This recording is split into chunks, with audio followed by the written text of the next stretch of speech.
Big up, big up, big up, big up, big up to all my mighty reds out there. And if you are not a mighty red and you're just a neutral or even a rival joining the program, welcome to you too.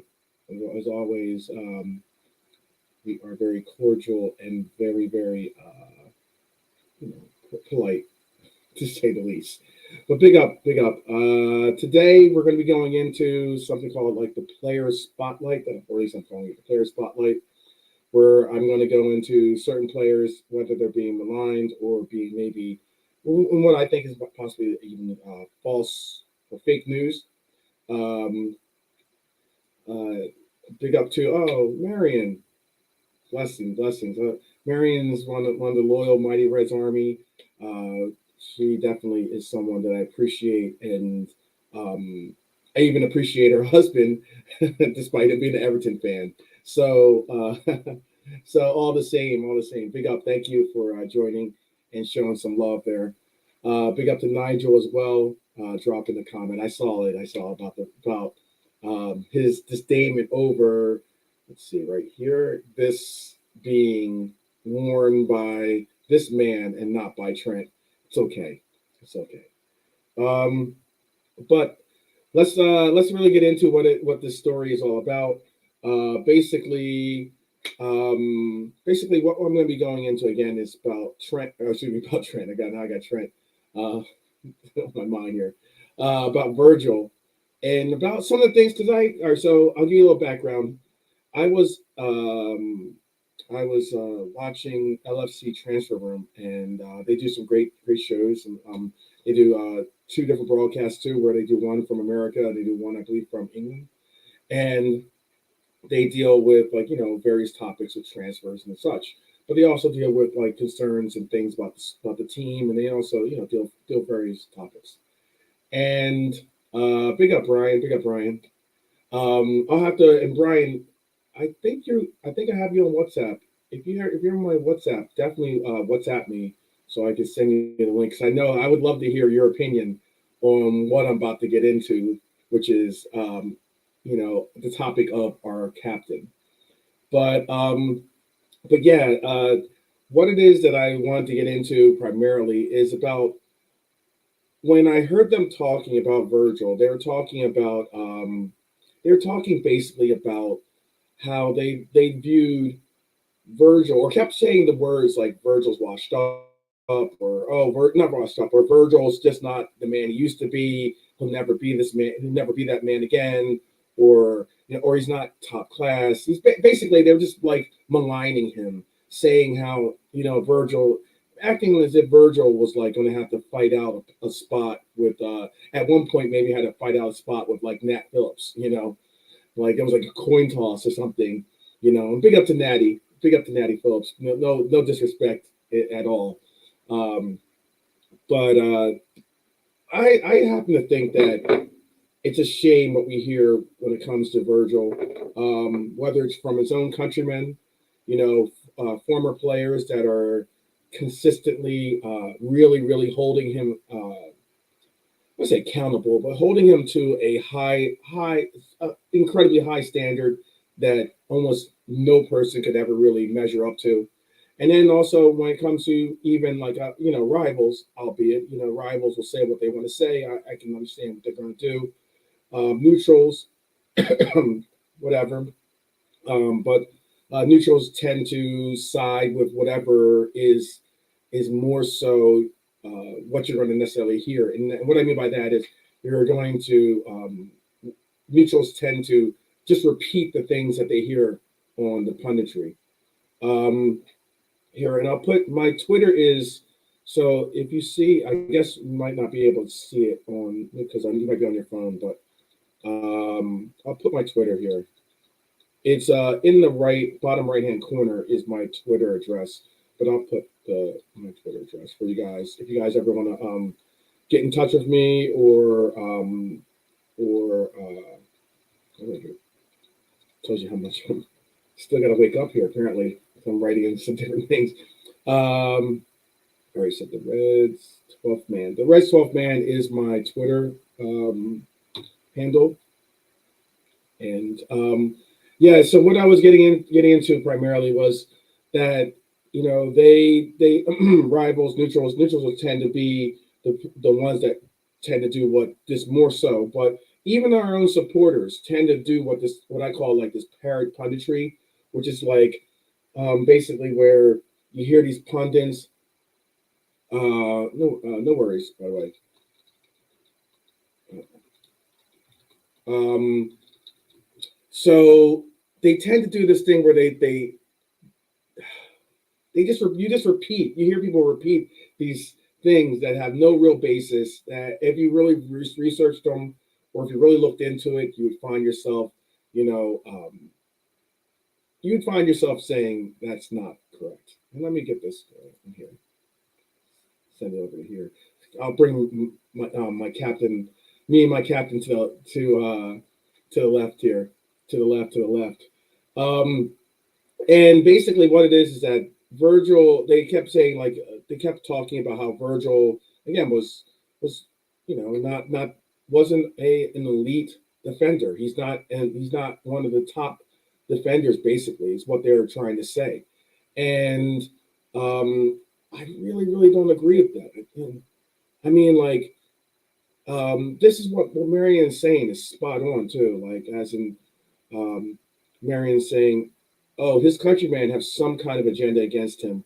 I don't get it." And I'm sure if the very jealous Johan Cruyff would support him because he loved football. And it's that kind of situation that I'm talking about, which is very interesting because you have these players that, excuse me, you have these players that have reached some exceptional heights themselves and know what it's like to be, to have a spotlight on you, to have the country spotlight on you, to have the world spotlight on you, and yet they still go at him. And when it comes to even some of our fans, again, I was talking about earlier about LC Transfer Room, some of the people on there, and this isn't a knock or digging at the people because they're again LC Transfer Room does some good content. They're Reds. I support them and everything else. But I'm going to be constructive and I'm going to call out what I need to call out. And that is when I hear them say the things that they say about like how he's, this tired narratives. Because if you look at the numbers, and this is what I pointed out on the show for them at least too, was that if you look at his numbers, yes, they're not 2018, 2019. But 2018-19, his numbers were like astronomical. I mean, like he was like, it was like him, and then like he was alone on his own tier to like that tiers two was all different center backs that couldn't even measure up to that tier. You know, that's where it was. And then to say that, oh, well, maybe after his injury, he's at, he's now that tier, he's no longer alone in that tier, but his level of play isn't still exceptional. I think it's parrot punditry. I think it's sad. It's kind of like what we hear when we hear the Trent can't defend narrative. That's so sad and tired, you know? And why I say it's so sad and tired is because ask Matoma if Trent can play defense. Matoma's one of the top wingers in the league. And I think that despite the result of being, despite the 2-2 result this past weekend, I still think that Trent played well against him. I think Trent played exceptionally well against one of the top wingers in the league. One of the most, and I'm talking about not only top tier, but definitely like someone that has exceptional speed and is pivotal to Brighton's attack. And they try to utilize it. They try to put him on that island again and try to make Trent, suffer. So when I see these things, I think of it as lazy punditry. I hate when I see especially when I see, content creators or voices for our team go on other stations or channels, or and then basically repeat those tired punditry lines. And that's why I was like, you know what, I've got to step up and stand up for our captain here, someone that I believe is still at really such exceptional heights and despite the fact that he doesn't give you the wow factor that he gave you in, again, 2018, 2019, even 2019, 2020. Um, I still think that he has he's on a tier that is an elite tier. I believe that he is still an elite athlete. I still believe he is a world class talent. And I still think that our captain is rightfully so our captain. So again, I'm going to bring it into this. Okay, so I'm going to start off with this. This is something that I read in the Atlantic, or the Athletic, excuse me. And basically, they analyzed Virgil's return. Okay, and and on here you can see 2017, 2018, 2018, 2019. Obviously, the 4 years leading up and they don't put obviously 2020, 2021 because that's the year we don't necessarily want to talk about, but that's the year that Pickford the dinosaur. Sorry, Mary, to your husband, Lise. Pickford the dinosaur basically did some Jurassic Park move and tried to, take out Virgil. And if we look at these numbers, I can tell you that yes, true tackles have gone down. Obviously, his true tackle win rate has stayed somewhat. I mean, like again, when I said that 2018, 2019, you look at that number, 84% tackle win rate. No one's getting to that level. No one is. Tell me a center back that's going to have 84% tackle win rate. That's just not happening. True intercepts, 2.1. Okay, he's now at one, or this is 2021, 22. I have the 2022, 23, and the 2023, 24 numbers for you. I'm just showing this because this is the graph that they utilize. And then I'm going to go more depth as we go on because I'm going to take you a little run through why I'm bringing up these numbers and these stats. And, true interceptions, 3.1, he's down to 1.9, aerial duels, 7.8, 6.5, 6.6, and 5.0. Now, that is something that you have to see, and this is what I really wanted to say. Aerials per 90 and aerial win rate, 72%, 74, 76, 73. This is one of the reasons why I'm about to like wow or just blow your mind and give you some weapons to take against these false narratives, this false, like this fake news that they're putting out there that VVD isn't on some elite level and shouldn't have respect on his name. This is where I'm going to go with this, okay? Because, like, look, all transparency, it was not a spring back, as you can see, to form for Virgil. But I mean, realistically, being out of the game for 302 days, nearly a year of being out, is incredible for you to even have any type of like numbers return to even a resemblance of it.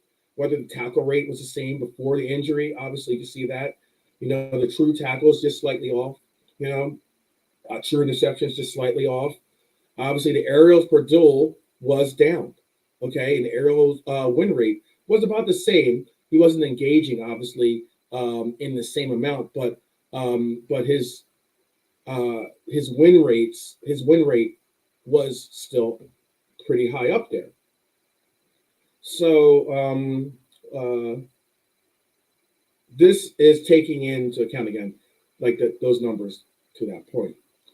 But what's very interesting is that I always say if Virgil's absence, if we saw what happened with Virgil's absence in 2020, 2021, and how badly we suffered and how badly we were hurt by his absence. I know that we had other injuries, and we had to maintain those other injuries to have any semblance of a year that ended up working out for us in our favor. But you have to think, yes, that could be a major reason as to why we were trophyless that year. Okay. But then you have to also understand that, the next year when we did have him, and when we did have him in our team fully, growing back to the status that we once was, it's a major reason why we were going for a quad. The reason why we got a double is because of this man on my, well, it's looking like my right shoulder, but on my left shoulder here. That's screaming in my ear. You tell him, 12. You tell him, 12, man. So, yeah, I just think that, like, it wasn't until I think once at least in 21-22, was in the game against, I believe against AC Milan, we saw at San Siro. I think we really got to see the resemblance and the resurgence of what this man can bring to us. And it's a crazy thing. Because, like, look, again, I can't say enough, but I'm not gonna say he's at 2018, 2019 level. We're looking at that 84. I just can't get over that 84%. That's incredible. From your center back, that's incredible. From your sweeper center back, that means that there's nothing. I mean, that porch is clean. So it's incredible when you look at it that way. Okay. Now, let me make sure. It is absolutely incredible. Let's see. Okay, so I will. Let's see. I think he might hopefully pick me up. Okay. Yeah, Brian, if you're free now, cool. I don't have I'm on my Twitter right now. I don't see a message from you. So, send me a message. Oh, I see it right here. Hold on 1 second. I do see it. Okay, so I got you. I got you. Follow you back, and I will DM you this message. But realistically, just give me 1 second. I'll DM you the link in 1 second. But realistically, what we're looking at here is, so what I did was I put the 2021-22 on the left. I put 2019, 2020 on the right. And, we're looking at clean sheets, which is very interesting because, like, 2019, 2020 is the year before the injury. 2021, 2022 is obviously the year after the injury. And what's very, very interesting is that you could argue that his stats are similar, if not better, the year after the injury, which is pretty exceptional. I mean, like, considering he had 21 clean sheets in 2021, 2022, but had 15 clean sheets in 2019, 2020. He had goals conceded. He had 21 goals conceded, but yet had 33. I followed you. I followed you back. So I'm gonna send you a thing. Hold on 1 second. See if I can do that. 2019 and 2019, 2020, he had for some reason, okay, no, it's just not sent. Tap for more options. Give me 1 second. I'm gonna be juggling Twitter and the stream, I guess, so I can see if I can make this go through. Because try something again. For some reason, all right. So I followed you back, Brian. Send me a message and then I'll reply to your DM because apparently it's not letting me DM you. I don't want to put the DM link in the actual. I'm following you back, so you can send me a message and I'll reply to it and send you the link because if for some reason isn't allowing for me to send you the link despite me sending you a message there. It says not sent. Tap for more options. So anyway, let me get back to this. So what I was trying to get across is this: is that if you look at it again, on 2019, 2020 is on the right, 2021, 2022 is on the left. If you look at it, tackle success. He was more successful at tackles slightly, albeit, but still more successful at tackles, 63% opposed to 62%. Um, but he had more tackles. He had more tackles in 2019 than 2020, but also, and he had more interceptions, more clearances. But yet again, if you look at it, his aerial goals are up there as well. Big up John Conway. Big up John Conway. Appreciate you, my red. Appreciate you for sure. Hope that you're well, by the way, too. Um, but and he also had an era leading to a goal in 2019, 2020, as opposed to 2021, 22. But if you do look at it, like as he was more active offensively, 2001, 2022, his game was more rounded. His game became more fulfilling in that he not only was a defensive stalwart, but he also was involving himself more so in the offensive output and offensive, start of the offense for our club and our team. And it's very obvious from these numbers, at least to me, it was very obvious. So I'm trying one more time here.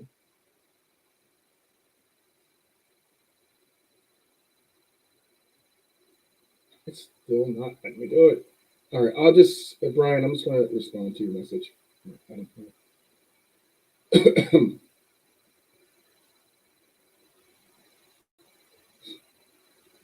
Okay, so it was something of interest to me in that these numbers were interesting because people are saying, oh, you know what, he's not back or he's not coming back. But yet his numbers, despite the fact of being gone for over 300 days, close to a year, showed that he was actually getting back into form. If anything, he was getting back to the level that he once was at. Now, again, I'm not expecting 2018, 2019 levels. I'm not expecting that at all. But what I am trying to emphasize is that I think sometimes people put a measure of what they remember a player or person to be, and then they hold that measure as he has to meet that level every time, all the time, or he's just not good, or he's not exceptional.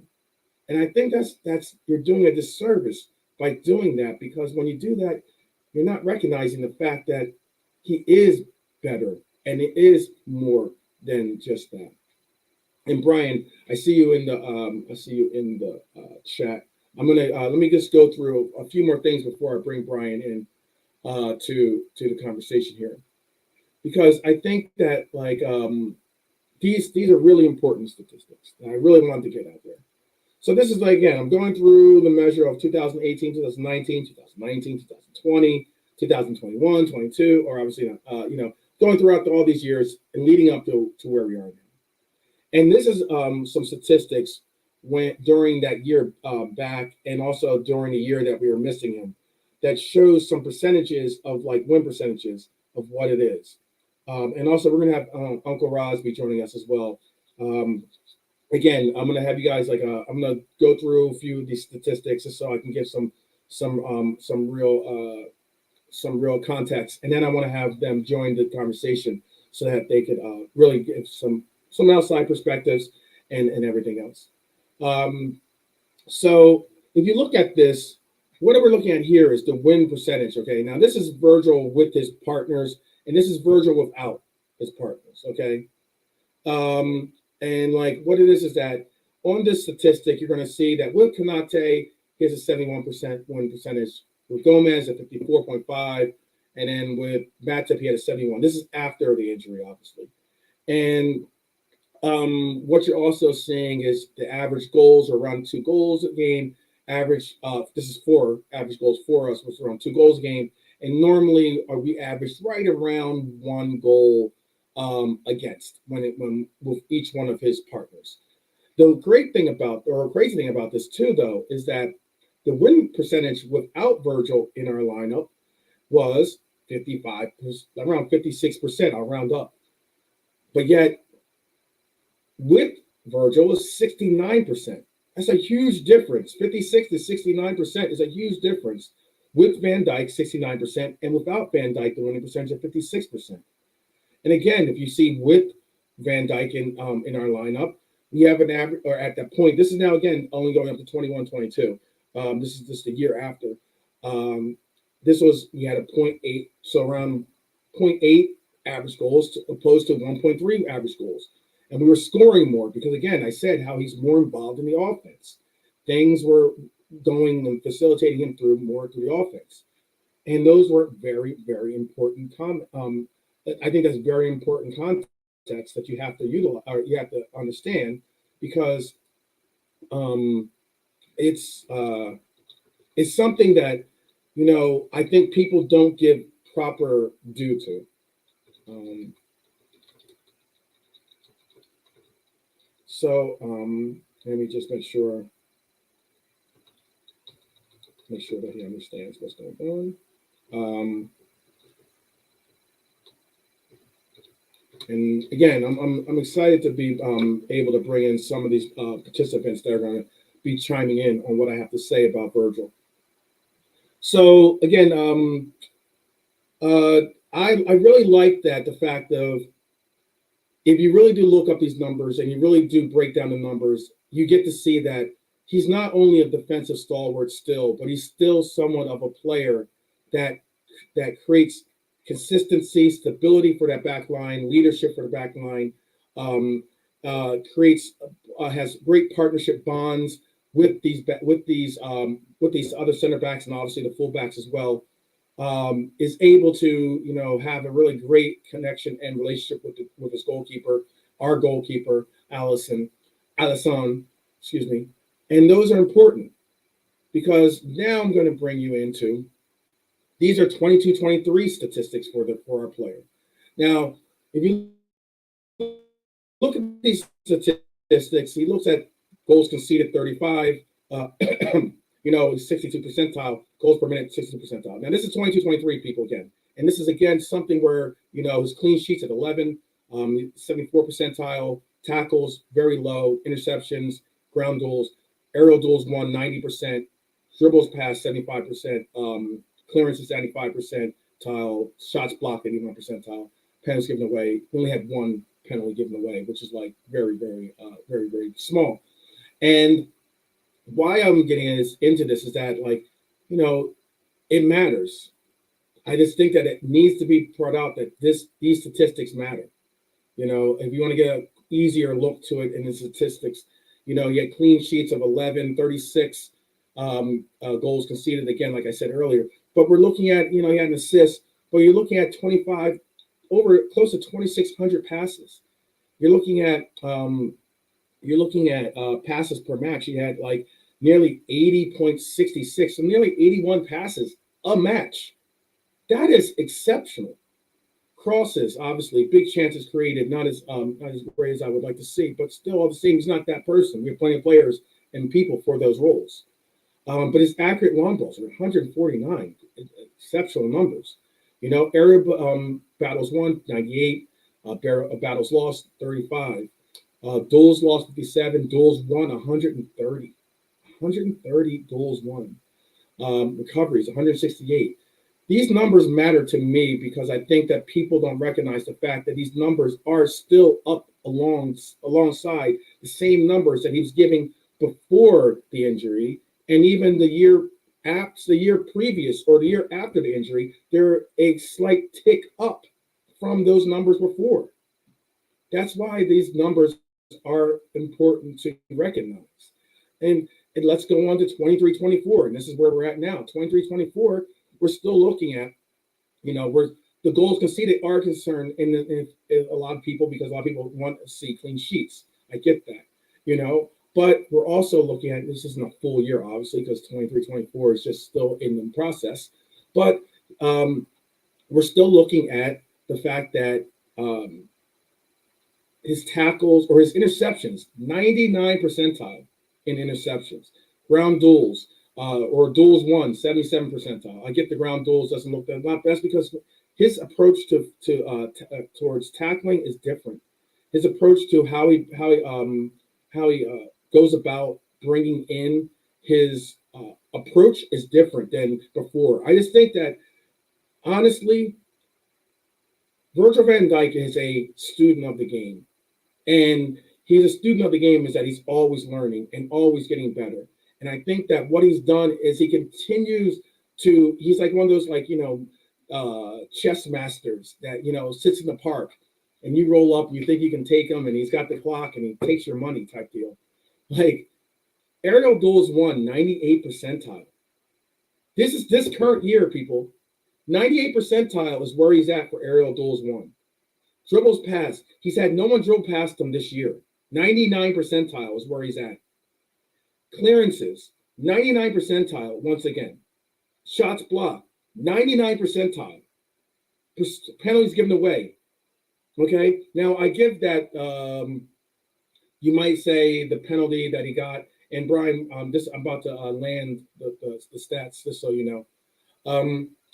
The penalties given away, 99 percentile. People say, "Oh well, didn't he have a red card?" This and that. Yes, that's a penalty that's given, but penalties are referencing penalties in the box. Okay, so he's given no penalties that have resulted in penalty kicks. Okay, that's why that number is at 0, and that's why it's at 99 percentile as well. Again, this is all these different things. So this is and now okay, cool. Now we have Uncle Rod's in the house. I'm going to utilize this as well. So I'm going to be bringing in Brian. I'm bringing Uncle Rod's. I just saw the thumbs up for Uncle Rod's joining. And let's see. Which one I can utilize here? And 1 second. I am also going to here I can utilize this one.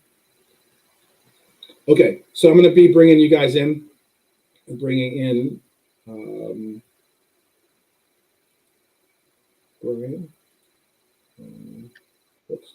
Oh, how you doing, brother? How you doing? Can we just up there real quick? Hold on 1 second. My fault. I know you're out there eating. Wait, hold on. I'm gonna move you 1 second. I'll bring you in. Yeah, cool. So you're not. It's not all big. Oh, it keeps putting you there. Yeah, I was eating a chocolate. You gone?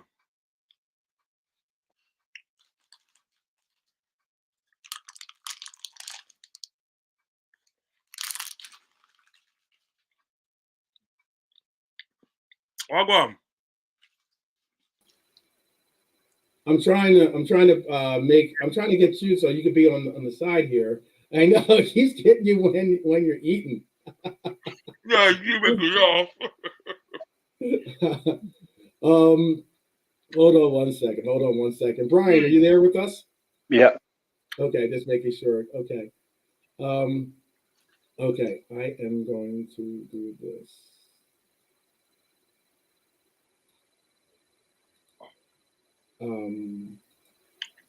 Okay. Wow. All right, I have you both of you guys in now. And I'm going to make this so that I can we can go over some of these statistics. So I still have these stats basically. So I have what I have coming up right here is I have the 23-24 stats that he's going through. This is his last 365 days that are going to be coming up here at this next statistic or these next stats. And what I wanted to show was basically, and also hello, big up to Uncle Roz, and big up to Brian for joining me. By the way, I'm so sorry for my rude hosting and of being on the platform. How are you both? Let me before I get into going back into what I was getting into. How are you, Brian? Are you good? Yeah, I'm good. I hope you're both well. Yes, for sure. And Uncle Roz, how are you? Brian, you good, Brian? Yeah. How's things, man? I can't complain, my friend. Cannot complain. Been a while. It's raining where I am. It's raining, and I had to go out. Unfortunately, I had to go out and do a few bits and bobs. Do you know what I mean? So I got caught in the rain, unfortunately. But apart from that, I'm okay. Winter is here, Rods. Winter is here. I know. But you know what it is? It's strange, Brian, because you'll get days and day where you get sun.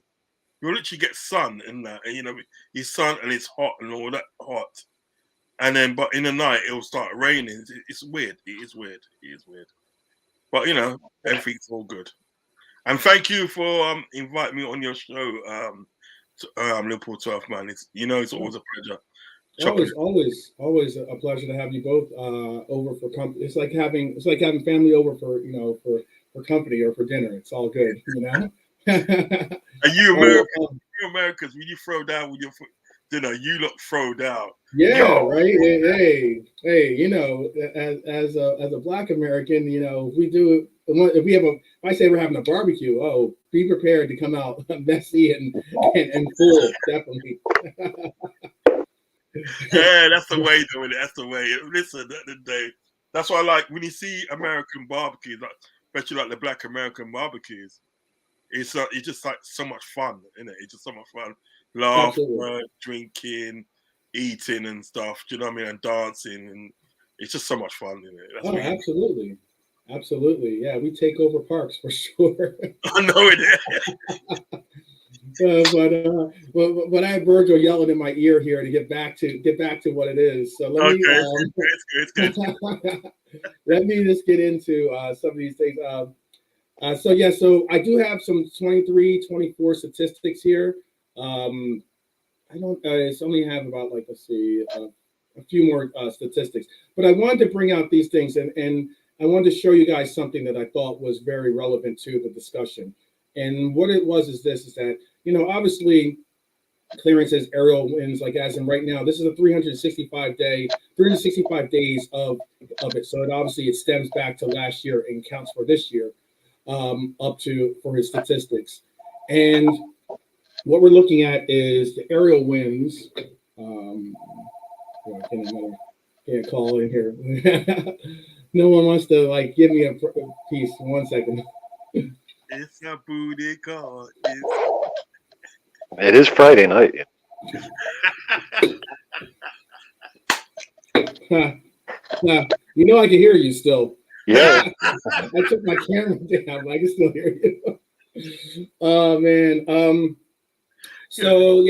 What it was is that I wanted to focus on the aerial duels. I really wanted to focus on the fact of last year, especially last year, the year before that, and we've had issues with let's say corner kicks, with being aerially dynamic or aerially able to control the air, when it comes to corner kicks, or not even corner kicks, but just controlling the aerial duels that we have to face. Yeah. And I think that if anything, the one unique thing, one of the biggest statistics that stood out to me was just this. So you can see on here his clearances are 85, his aerial winds are at 92%. But what also is, and I'll go back to, let me slip through too, because there's some other statistics that I think are exceptional, because I want to get also into his offensive output as well. So often when you think about center back, you don't think about his offensive contributions, when it comes to passing and facilitation. But that's something that I think you necessarily do need to look at. But before that, here, let me go into this. So this is something I really wanted to share. And that is this statistic here. Aerial battles won. I don't know if you guys have watched Luton Town this year, but apparently I need to watch Luton Town because Carlton. Okay, because Carlton Morris. Working down there. Oh, you work there. That's what's up. I'm working down there. I do stewarding down there. So every home game that sort of they have, I'm literally working down. I did the Tottenham game the other day, and I'll be doing the Liverpool game as well on the 5th of November. Nice one. When Liverpool comes to town, I'll be doing that one still. So, but the only snag it is at the end of the day is that you can't get pictures with them. You can't really talk to them or anything like that. You can say hello, but you can't really talk to them because just a quick one. What it was when they played West Ham, West Ham, and say they played West Ham. I see Jamie Carragher, and I see Gary Neville and James Corbyn or whatever. One of the talk show in America in your country. Gavin Stacey. Yeah, the fact Corden. Yeah, James Corden. Yeah. because he's a massive West Ham fan, so I see him. But when Jay McCarragher come right past me, all I can do is like say, "Yeah, what's up, man?" and give him a touch, and that was it. I couldn't do anything else. Do you know what I mean? Oh, okay. I see, You got to slip him your number or something. Gotta be yeah, pro. If you take any pictures, if I take any pictures of me and him, I could do. Instead of we did a selfie, yeah, and let's say for instance, I put that on my content, my site, my YouTube channel. You know what I mean? It's like or like Instagram or anything like that. I can get sacked. I can get sacked. You know what I mean? And Gotcha. so I see him, and I see Rio Ferdinand the other day. I see Rio Ferdinand. I saw him, and he said hello to me, and I said hello back. And that's cool. He's proper tall, man. He is. He is. He must be about 6'5" or 6'7". At least he's massive, man. So you see these people, but you can't really interact with them as such. Do you know what I mean? Being right. And that. So, but it'd be good to see him though. Still, you know what I mean? Yeah. That's really cool that you're able to be in that light. I know how it is. We were talking backstage about other stuff, about like some of the new. The reason why I've been MIA lately because of I have this new gig that I'm doing where I have to handle.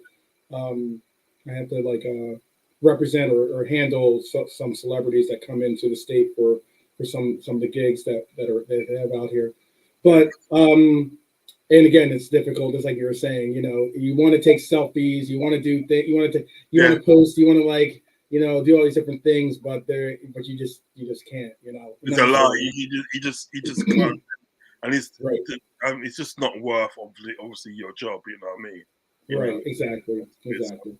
You But the reason why I was asking about Luton Town is that I never realized this, but apparently Carlton Morris has 44 aerial battles won. And that's pretty exceptional. That is pretty exceptional. But excuse me. But on this list, still in the top 10 is Virgil Van Dijk. This is just his Premier League statistics, winning, obviously having the 22 aerial battles won. But this next statistic was really, really what wowed me.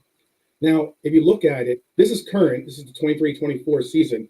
And what you're looking at here is the aerial duels won for 23-24. Virgil van Dijk is at 90.5%. It does show something that Joe Gomez is at 87.5. Yeah.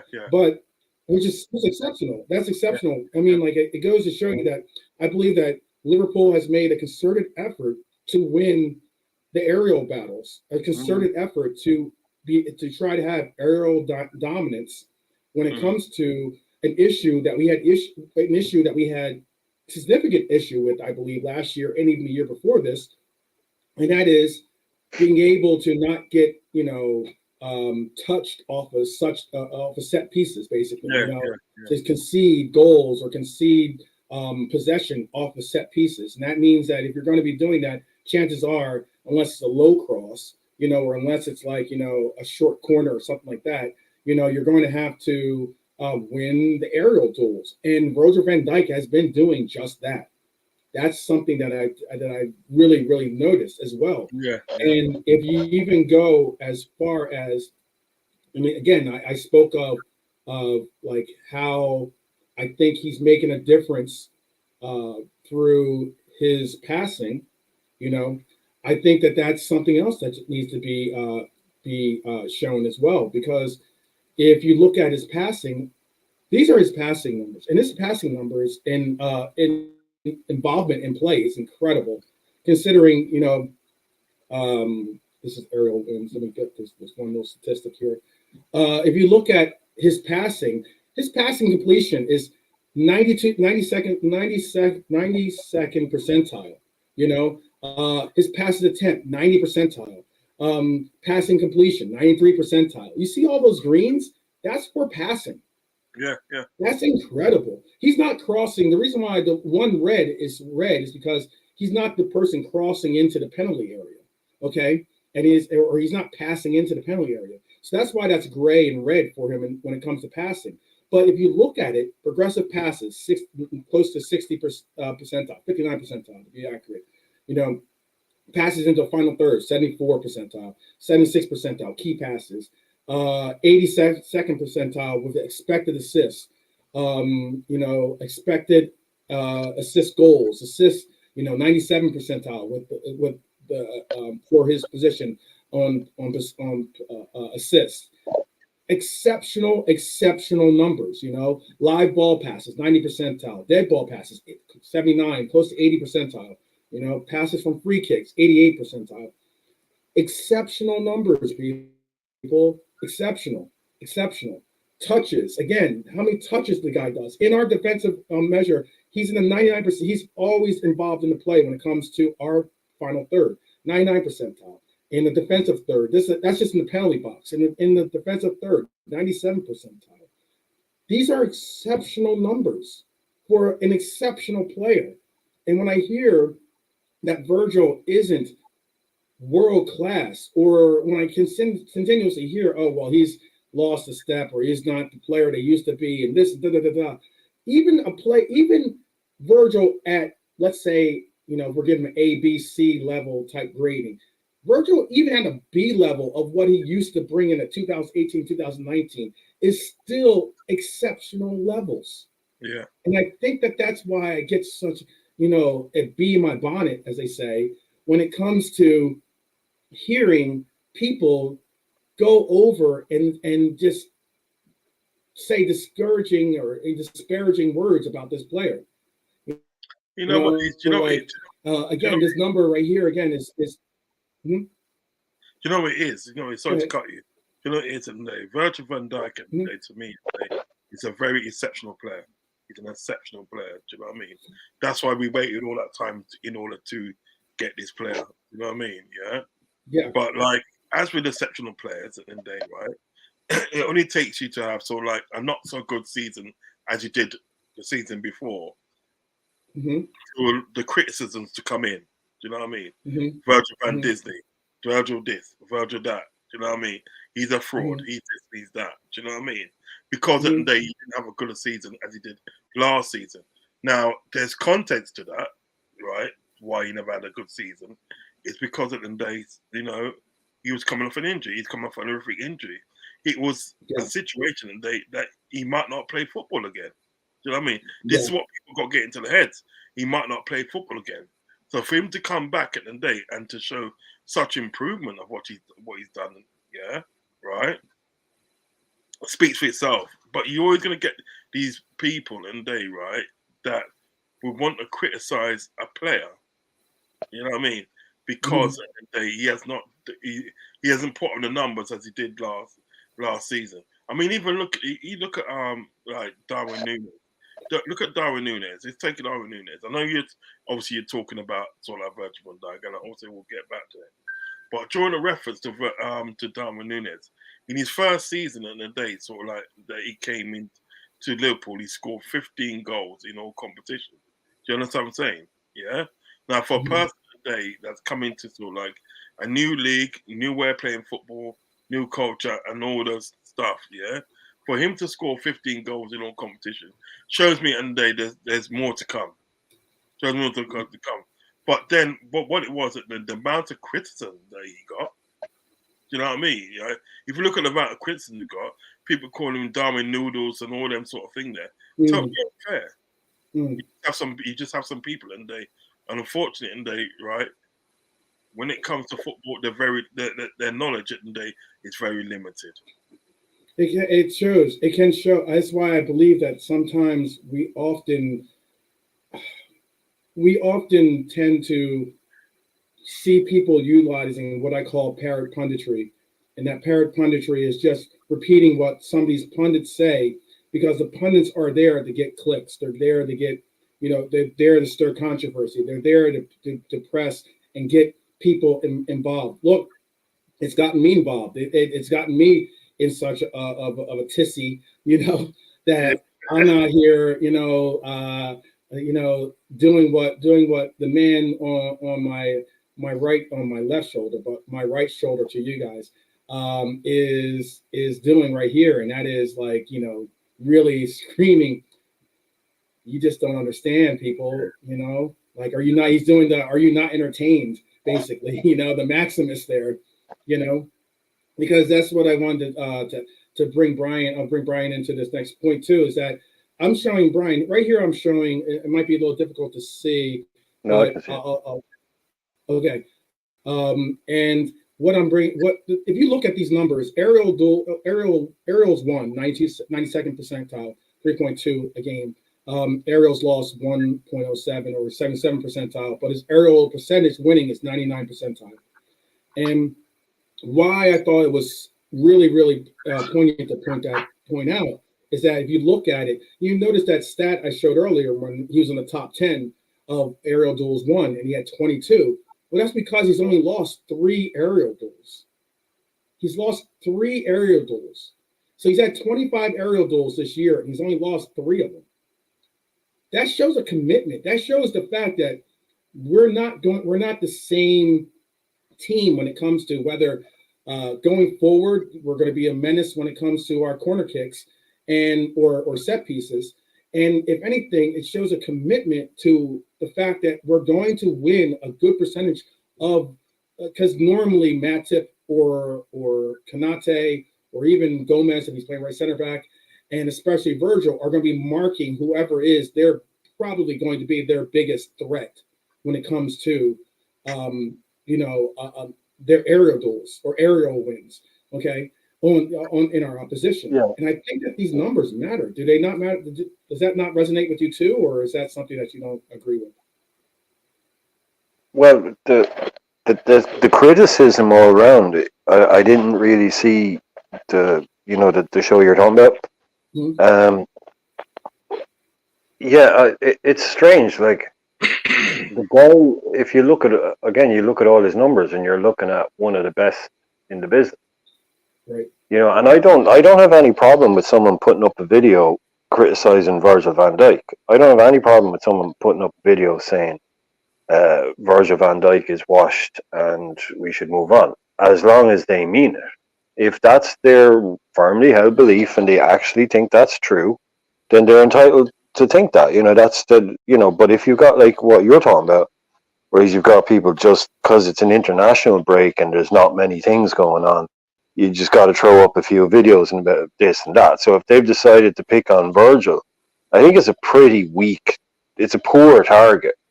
It's of all the players that you want to go out there and try and have a go at, Virgil's a really poor one. Because like you said, I don't want to say he's Virgil at a B or Virgil at 80%.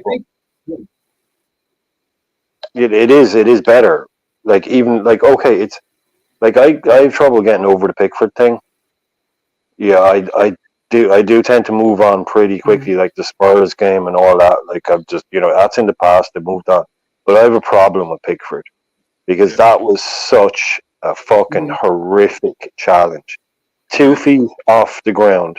That was kind of like a child's kung fu kick.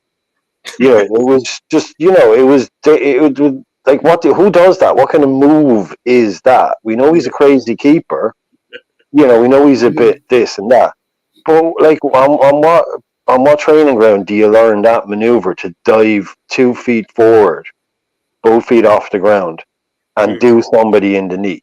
Like what goalkeeping course did you learn that one on? It's true. It's true. And the guy didn't even get a yellow card. Apparently, the guy didn't even get a card for it. Brian, such a cut question. Brian and Dave's got a very, very good point in the day, right? And I echo that 100%. I do myself still have trouble getting over that Pickford thing, and to the fact that in day, Brian, he never got a yellow card. He never got a talking to, because they said that because because he was offside, because Virgil was offside apparently. Do you know what I mean? Yeah. They didn't want to, he done talking to or this and that. Do you know what I mean? But you can still get a card for reckless play. You can still get a card for reckless play. Yeah, we know that. We know that, but the fact that they never got one. And on top of that, the same game when Mane's goal was the winner was disallowed because they said it was offside, only for like a month or two later to backtrack and say, well, no, it wasn't offside. Do you understand what I'm saying? Do you know what I'm saying? So that whole game was catastrophic. Yeah, It was, individual things in games yeah, can. I mean, that's our best ever defender, as far as I'm concerned. Apart from maybe 3 or 4, because football was a little bit different back in the day. But in the modern era, definitely our best, right? As far as I'm concerned.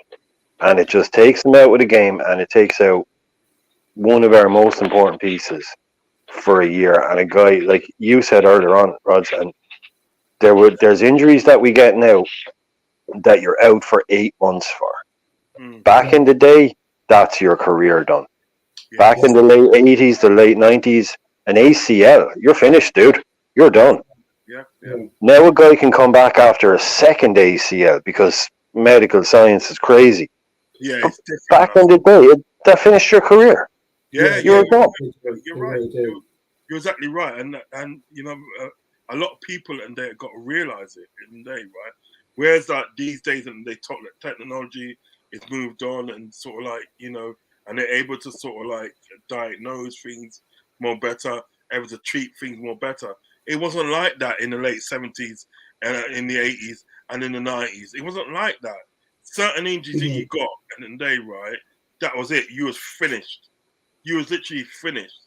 Do you know what I mean? And you know something as well. Back in the 80s and from that, right? There's a lot of people at the day, right? A lot of players used to play through injuries because they knew at the day if they didn't play, they wouldn't get paid. Do you know what I mean? Yeah. Nowadays, now, do you know what I mean? It's a situation, and they will, you can be injured at the day for a whole season, and I mean, I know I'm going off tangent a bit, but you could be injured all season but still get paid. Do you know what I mean? So it's a lot more different. But I do agree with Brian that Virgil Van Dijk, from the modern era of footballers, defenders, and he's got to be number one for me. He's got to be number one. Yeah, and that's why I was bringing up this whole conversation, is because you're right, Brian. I mean, like, I don't have a problem when people. I don't have a real big problem, at least, when people want to constructively criticize. We went over this yesterday with Uncle Rod's. I enjoy listening to the things that people might have, the takes they might have, or or perspectives or insights that they can bring about, oh, well, this player could do this better, or this player might want to be able to do this better, and especially if they back it up with statistics and everything such, the hard numbers. And yeah, I can sit there and listen to that all day, every day, and I will always, normally have either be able to be willingly accept it, or I will, fight back with whatever, information that I know, or my own personal insights. But you're right. It seems though, when people make these kind of comments and they talk about, because one of the key portions of our year this year has been that we've been conceding too much, too often. Okay. And if anyone's going to get the very big blunt end of the criticism, it's going to be the leader, the biggest name in our defense, and that is Virgil Van Dijk. So Virgil Van Dijk has been put on that as that bullseye on that dartboard when it comes to having to take on different criticisms. And obviously, again, it's the reason why I brought up. I don't know if you disagree, Brian, for instance, on Trent's play this past weekend, but it's when I call parrot punditry or lazy punditry or tired takes or tired narratives, it's because we hear this narrative about how Trent can't play defense. Yet this past weekend, I believe Trent played exceptionally well defensively against Matoma, who is one of the best wingers in the Premier League right now, one of the biggest threats in the Premier League. And again, it's like one of those things where, you have, it's easy to say, oh, well, Trent can't defend. Trent can't defend. When in reality, he can. It's just more so sometimes the system puts him in positions where it makes it difficult for anyone to defend, you know? Yeah. And I mean, like, that's kind of why I'm getting into this whole episode here with you guys. Well, I have, you can see I that? have, I have a theory that are defending. Like some people say as well, that Trent doesn't want to defend. Mhm. Excuse me, and I can say that Roz will back me up on this as well. I know you don't get out on that pitch if you don't do what you're told. Now, if you're going off and doing your own thing, playing wherever you like and wandering around the pitch, you're off and you're out. If Yeah. Trent is standing in a position where we don't like it as fans, it's because that's what the management are telling him to do. Exactly. He's not walking into the office and saying, Jurgen, this is Luton. I don't really fancy defending today. Do you know what? I'm going to just go and play free roll in the middle of the park. You cool with that? That's not happening. Okay, come on. Yeah, that's not happening. He's doing what he's told to do. And I think I have a theory with this that us conceding poorly or early, and I was talking to Savage about this, and I was saying, you know, when you live with someone, or you live in a house, or you live somewhere that changes organically, if you see it every single day, you don't notice it changing. Whereas if you went away and you came back 4 years later and you looked at something, you'd be like, wow, that's really changed. But if you're there every single day, you don't notice the big changes. And if you look at the kind of football we were playing 5 years ago, Right. it's very, very different football to Very different. the heavy metal football, the all-out attack, you know, at their throats from the off, like Robbo and Trent bombing forward down the wings. Yeah. We don't do that anymore. Like, yeah, we don't like high pressing and going, you know, in packs, 4 or 5 players. It's much more controlled. And I think this is what, you know, we've been moving towards this more controlled type of football. Yeah. And I think at the start of games, what we're doing is we're trying to sit in, figure out, you know, the opponent, play a little bit more quietly, play a bit more slowly, a bit more tactically, and we're getting caught out a bit because teams are coming at us early, especially the smaller teams. And, you know, look at the first 25 minutes of that Wolves game. They were all over us because we were trying to be all tactical and right about what we're doing. We weren't just going at them. So I think it'd be this little bit of a change, and that's bringing new problems to the defense. And it's also seen a profile change in the type of defending that we're doing. But with Van Dijk, who do you put, like, name players that are like last year? Thiago Silva was Chelsea's best player at 37. Yeah. You know, these guys at the top, someone like Virgil, you can have a bad 6 or 7 months purely on the eye test. I don't blame anyone for watching Virgil and not knowing how to use FBref, not knowing how to use who scored, not knowing how to look up all these things, and not being able to look at the stats and go, well, actually, you know, I thought he was playing badly, but the stats were saying he's not playing that badly.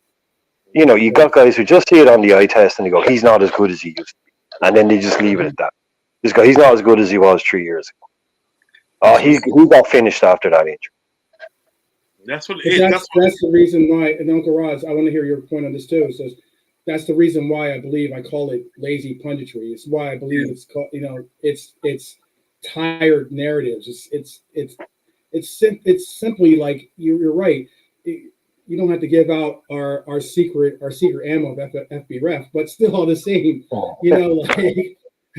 But you know, all it takes is like utilizing resources that are ample on the internet for you to just go, well, let me look at this. If you're not gonna you know, tune in or be a part of forums like my forum or Uncle Rod's forum or, you know, Quasi's or whoever else is out ends and Savage, as you said earlier, you know, if you're not going to be on forums that try to delve deep into these statistics, utilize eye test and also give you real perspectives that aren't necessarily perspectives to try to get clicks.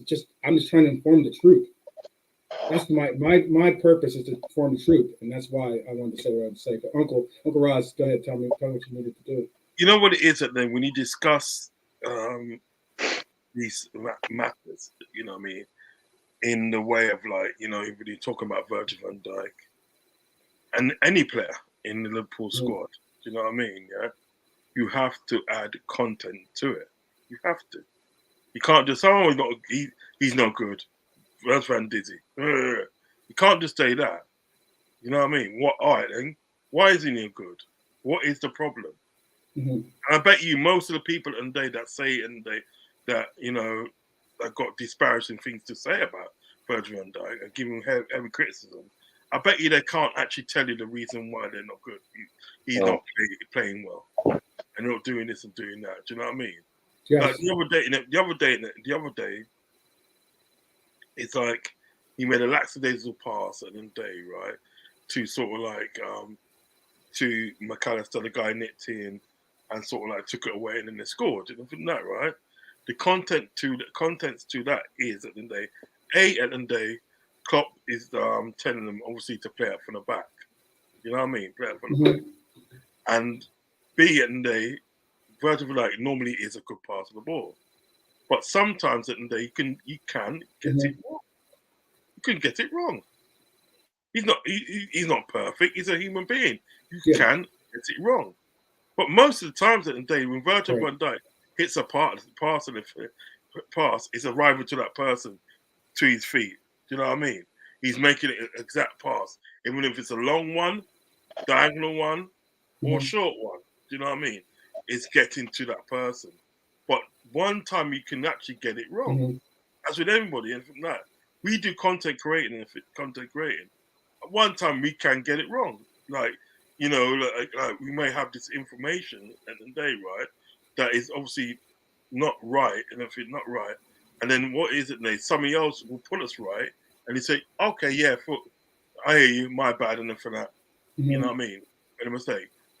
So you have to add content to the end of the day when you're talking about certain players in the day, right? You can't just say it in the day, well, this and this, that. Now, another thing as well in the day, right? What people don't understand is, even if we go back to that Pickford situation, yeah, when he fouled Virgil van Dijk in the day, right? That itself was nearly a career-ending injury.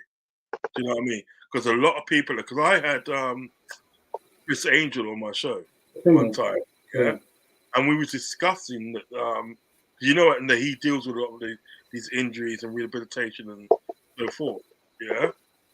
And he literally at the end of the day he had the skeleton and he had the knee part, and he literally showed you what happened to Virgil van Dijk. Literally showed you, and it basically in the day he's like his knee teared away from the bone. Literally his knee teared away from the bone. So what they had to do at the end of the day, well, in these operations in the day, right, they had to harvest a muscle. They literally had to harvest a muscle and put a muscle in there. Do you know what I mean? So he's lucky he can walk again. Yeah, he's lucky. Yeah, he is. He is. It is. Exactly right, Brian. And that's what I mean, Brian. Right? Is people don't add content to what they're talking about, especially when it comes to Virgil van Dijk. He's lucky to be even walking again. Much less than dates. So like, for you to criticize him on how bad he is. He's lucky to be even walk again. Now, I think he's done immense. I think he's been awesome since he come back from his injury. Yeah, there's been a few times that they come on, Virg. Do you know what I mean? Yeah, there has been a few times. But like, there's content to that. There always is content to that. Now, Virgil van Dijk, along with Alisson and Day, right, are the number one players in their spot. The number one players in their spot. I can't think of a goalkeeper in the day. I can't think of a goalkeeper right now that is better than Alisson Becker. I can't. I'm sorry. I can't. They just, to me, there's no goalkeeper that is better than Alisson Becker from what he can do. You know what I mean? Yeah. Virgil van Dijk is the same in the day. The number one in his spot. You know what I mean? So being initially in there, right? I mean, you put up the stats. The numbers speak for themselves. Yeah. People in the day that want to criticize Big Bird have to add content to what they're saying. Yeah. If you can't add content to what you're saying, and you just want to criticize for the sake of criticizing, and well then, not being fun. We don't really want to hear it. Yeah, exactly. You know what If I mean? it's not, You know what I mean, yeah, Brian? You know what I mean? yeah, I'm not being rude or anything. We just yeah, don't really want to hear it. yeah. Because it's not adding. It's not adding anything. It's not. No, I don't know. There are a few people. You got those guys out there that they just want to say that everything isn't good enough to kind of show how high their standards are. Yeah. So I only accept the best. So this isn't good enough. Right. These kind of attitudes from people, which I don't know if I don't know why you follow Liverpool then, because we haven't been the best for more than a couple of seasons for a very long time now. You got to get used to it. You got to take your medicine sometimes. And yeah, like with the one thing I just wanted to say was with the Dutch, with the criticism that comes from his own team and his own peers and those, like I mentioned that earlier on, that they are hypercritical. If you're an ex Dutch player, it's almost like your job is to slag off the current team. It's like they think that helps. Some of them have issues. That genuinely they will have issues with certain players, and because the presence of former players is so prevalent in Holland or in the Netherlands, in terms of teams like Ajax are run by the ex players. It's the same like with Bayern Munich; they're run by the ex players. Yeah. All the managers, all the coaches, they're all ex players, so they all have these opinions. So I tend to ignore them because it's a lot of times it's bluster and it's this and that. But when the manager comes out and says it, but if an ex player comes, like I used to live over in Holland, not for long. I was over there for about a year. They're very, very blunt, very direct. Yeah. They're quite arrogant. They're sure of themselves, and they'll tell you exactly what they think of you.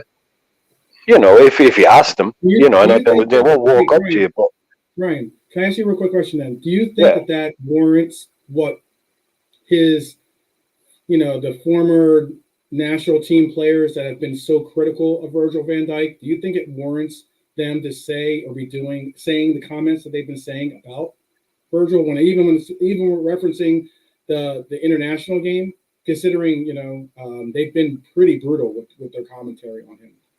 yeah. No, I think they pick a scapegoat. If the team isn't doing well, what they'll do is they'll pick the best player on that team, or the captain, or the most prominent player, and they'll attack that player. They Mhm. won't. They won't attack the new 20-year-old wonder kid that's coming. They'll Yeah. go for the big guy because they'll say he can take it. Now I'm not going to. Now look, I'm a white guy. Obviously, you know that, right? I can't speak exactly on everything, but there's a racial thing there Brian, in the Netherlands as well. Brian, I thought you was black, you know. Yeah, I know. I was trying to hide it. My whiteness, I was trying to hide it. No, but I mean, there is a racial. There is a you're racial. at the barbecue. You're Yeah, at the there is a racial element there. That I will say that's another thing that exists. Yes. That does exist. I would It's agree. not- I would agree with you on that. So to yeah. cut you, I would agree No, with no, no.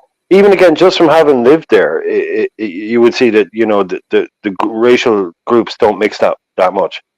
you. And What people got to realize at the day. What people got to realize. I mean, I'm not being funny, and That's interesting. I don't want to get sort of like political, right? I mean, I used to live near Holland, mm, on the Germany side. It was a place called Dulmen, which is like an hour away from but hour away from Enschede. You know what I mean? okay, yeah. It's an hour away, and then what we used to do and everything that on Sundays we used to drive down to Enschede and do some shopping at a place called Jumbo, which had all the English stuff and everything that. Anyway, listen, what people got to realize at the day, right? In South Africa in the day, you had apartheid and all them stuff there, right? That was a Dutch, you know. Well, That yeah, was the Boers, yeah. Yeah, that was a Dutch and everything that. So really and truly, and when people say it, and they could be could be a touch of racial element, or there is a racial element. It's easier to believe because it's true. Do you know what I mean? Because what it is this. if we get deeper into it, right? When you look at some of the ex-footballers, the ex-black footballers that finished the sort of like game, they're not encouraged to get into management, are they? They're not pushed, encouraged No, to get there's into no black management. Yeah, like a Steven Gerrard would be, like an Ole Gunnar Solskjaer would be, like a Lampard would be, like a Alan Shearer would be. You know what I mean? But there's been so many, and there's been so many in the day, good ex-footballers like Ian Wright, and the list goes on, that are not pushed into going into management.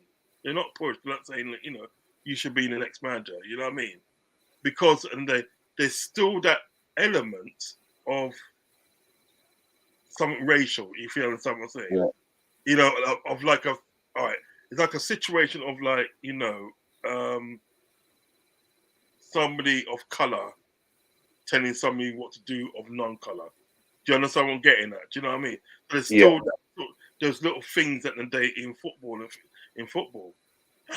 And I feel that in the day sort of like the criticism that sort of like that Virgil van Dijk got from his own peers at the day, yeah, ex-footballers and so forth, yeah, was unwarranted. Do you know what I mean? And downright bang out of order, to be honest. It was bang out of order. Do you know what I mean? Yeah. You know? And then you got to ask yourself, like, if he wasn't of colour, would he be criticised like that? Do you know what I mean? So I think it's a genuine question. I think it's a genuine question. It is a genuine question for sure. I think it's something look, they've all here in America, we've always been, you grow up as a black American, at least in America, we grow up knowing that for you to achieve or to be successful, you're going to have to put out not just average, or the basic minimum of what you have to put out. You have to go above and beyond to be able to create the difference and be able to achieve and receive success. So it's one of those things when I do hear these criticisms for VVD. I'm not saying that it's all racially based. Look, the one critique that I did hear from some journal, I guess you'd call him a journalist, or some pundit in Holland that came out with some asinine comment about how Virgil was never good and all this other crap, and I was just like, okay, whatever. And then you look back and you see that he's made racist comments in the past. He's been, he's not only had like sexist comments, and he's also been charged or admitted to sexual assault, like those kinds of things. That's like, okay, this person is on air and being given a platform to just spout this nonsense, and like it's one of those things where it's not a healthy or not even a really not really a positive influence or person to be getting these takes or getting some insights from to then later on hear the same insight being passed around on Twitter or X or passed around or in the chat rooms and those things, and then eventually even being brought out as content for rivals or for neutrals or even for our own content creators that represent our own club. That's where I get into these really like bad differences when it comes to those takes. And there is something else too. It was very interesting. I'm going to put this statistic up here. So, all right, let me show you the statistic. Leading into the World Cup, VVD had played 7,597 minutes. The next closest was Cancelo at 7,347. He had played the most minutes out of any player going into the World Cup, basically. And that was really, really. And those are that's the top 5 players, basically. Cancelo at 73.47. Mane at 72.66, Rudiger at 72.11. Information, man. You're like a wealth of knowledge, Seriously, right? a wealth of knowledge. He's got so much information. Cool. Right. He's got more numbers than the IRS. Don't even bring those people involved into this world. Let's not do that. That's funny. But yeah, those are crazy numbers. And the reason why I was bringing up those numbers is because, he made a comment basically. He made a comment, in talking about how the fact that he thinks Virgil was saying how he thinks that, we're just putting too much onto these players, to be honest with you. And I can agree with him on that. I can agree with the fact that I think that we're not looking at the players' welfare enough. And that, we're talking about statistics, we're talking about play, we're talking about all these things. And yet we're talking about earlier, we're just talking about an injury in 2020, 2021, right? That could have been, that at one point was an injury that ended careers. And yet this man is putting out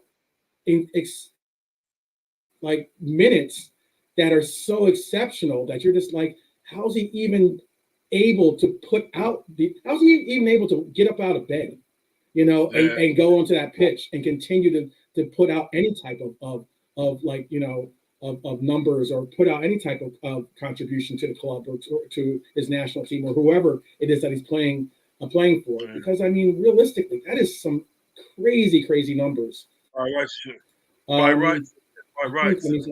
Let me. I might have his quote. I'm looking for his quote too, actually, because his quote was very interesting. To be honest with you, his quote was like exceptionally interesting when he basically called out, like all these people that continue to call out his play, continue to call out, the level of play just from everyone and anyone when it comes to a lot of these forums, and yet the number of games that he's playing, the number of competitions that he's in, especially considering, the year that we went for the quad, we played every game that you could possibly play, and and then yet like people are just on some, oh, well, he's not at his best. I don't really think people I don't even think people without the injury, people that are even remotely in that top 5 consideration of world's best in his position, are going to be able to like say that they're going to be able to hold those kinds of numbers and be able to to able to do it. And I have this, actually, I do have a quote. This is what he said, and here what he has to say. The Dutchman expressed his concern at the health of his fellow professionals and urged other stars to speak out on the issue. In England, this is the quote, in England, we believe the schedules are too busy, Van Dijk said. The players are getting paid well, but it should never come at the cost of our health. We keep having to play more and more games. We as players should start saying something about it, contribute to a solution. But the Liverpool skipper was pressed on his opinion by journalist Dreisen, who asked the 32-year-old for his thoughts on waiving part of his salary for a quieter schedule. And that was like one of those things I'm just like, did you really just ask that question? Like, that is just so stupid. And the center back replied, no, I am not prepared to give up 10%. I don't think that salary, let me get the quote right. I don't think that should depend on my salary, he added. You're now trying to get me to say something nice. Yeah. I guarantee you that was Dresden from the Daily Mail. That was probably Dresden from the Daily Mail. And that is such a trap of a question. Valentine, something like that. It may have been okay, no, different guy, but it's a horrible tabloid anyway. That's trying to get him to say we get paid too much. Yeah. That's what he's trying to get him to say, is we get paid too much. Because I was trying to find that quote earlier on while you were talking, and then you got it yourself. That he's come out today and said, this is fucking ridiculous. Like, I'll put the words in his mouth. It's fucking ridiculous what they're being asked to do. And you've then got some people go, oh, well, they're rich footballers. They're paid to do this. They're paid to do that. Take the money out of it. We all know they get paid astronomical sums of money, and we all know they get paid more than they deserve. Nobody, Benzema's on 3 million a week in Saudi. Nobody deserves £3 million a week to do anything unless you're curing cancer. So, like, we can put that to one side, but he's trying to get, it's not his job as an individual to say we should give up our money. He's out there as a professional footballer saying we're playing far too many games. And all they're doing is they're not just ignoring footballers. They're not just ignoring even fans who say there are too many games, they're adding games. They're not just ignoring what they say. They're saying, right, Yep. we hear you. How about another tournament with 20 games in? How about we add another 40 countries to the World Cup? I know. How about we add another 20 to the Champions League? It's ridiculous Yep. because I was saying last night on the show I goes, what these players at the end of the day have to do. Do you know what I mean? Like, all right, if you're a team in the Premiership and you may have European commitments, whether it be Europa Conference League, Europa Cup, or Champions League, yeah, Mhm. that's one tournament. Then at the day, you're gonna have the League Cup, which you have to play for, yeah, right? Mhm. You're playing that as well. Then you're gonna have in January, you got the FA Cup, yeah, right? You got that as well, right? And on top of that, and then you're gonna have internationals in between that as well, yeah. Yep. In February time, right? Yeah, if you're in Europe, that's when it heats up. That's when it Mhm. starts to sort of like get really serious, yeah, right? Mhm. Places that you're battling for place in the court, maybe it be the quarterfinals, semi-final, and so forth. But that's where it heats up with everything that, yeah, right? You got that, and you still on top of that, you got the FA Cup. You probably be in the latter stage of the League Cup if you're lucky. Mhm. And then it's still you still got your league, and you still got at the end of the day, it's all like you still got the uh, international commitments to do. It's far too many Mhm. games. Now, what people got to realize at the end of the day, it doesn't really matter at the end of the day how much money you get paid, yeah, right? Yeah. Because at the end of the day, it's not their fault. Do you know what I mean? Yeah. Like if somebody offered me three million quid a week, yeah, to kick a football about, I'm doing it. Where do I sign? Right. Where do I Right. sign? I am doing it. So Right. this is the one that they are getting offered to do, you know. But at the Right. end of the day, these people got to think about, they're still human beings. Yes. They're still fragile like human beings. They still got emotions like human beings. Because at the end of the day, they are human beings, and we're going to react to certain things that they like a human being should do. You know, it doesn't matter how much money we're getting paid. Do you know what I mean? Like for Mhm. instance, say sort of like if you know if we was getting racial abuse and from that, you're getting paid like Yeah, shut up. You're getting paid enough to listen to yeah, it. Yeah. yeah, you just Yeah. take it. Yeah. You know what I mean? That's that's a You don't get that's an paid ugly enough statement. Yeah. to do that. When Zinedine Zidane at the day, right, headbutted that guy in his bird's nest, Marco Materazzi, yeah? In his person. Mm. Yeah, he did that with his bird's nest, mate. You're That was right. like something out of a movie. That was. Yeah. It Do you was, but realize that like, if VAR wasn't there, that they would have that would have been missed too as well. I believe that was like no, I that mean, was he got Oh, part there of was no bar now. he got sent off for it. He got sent, yeah.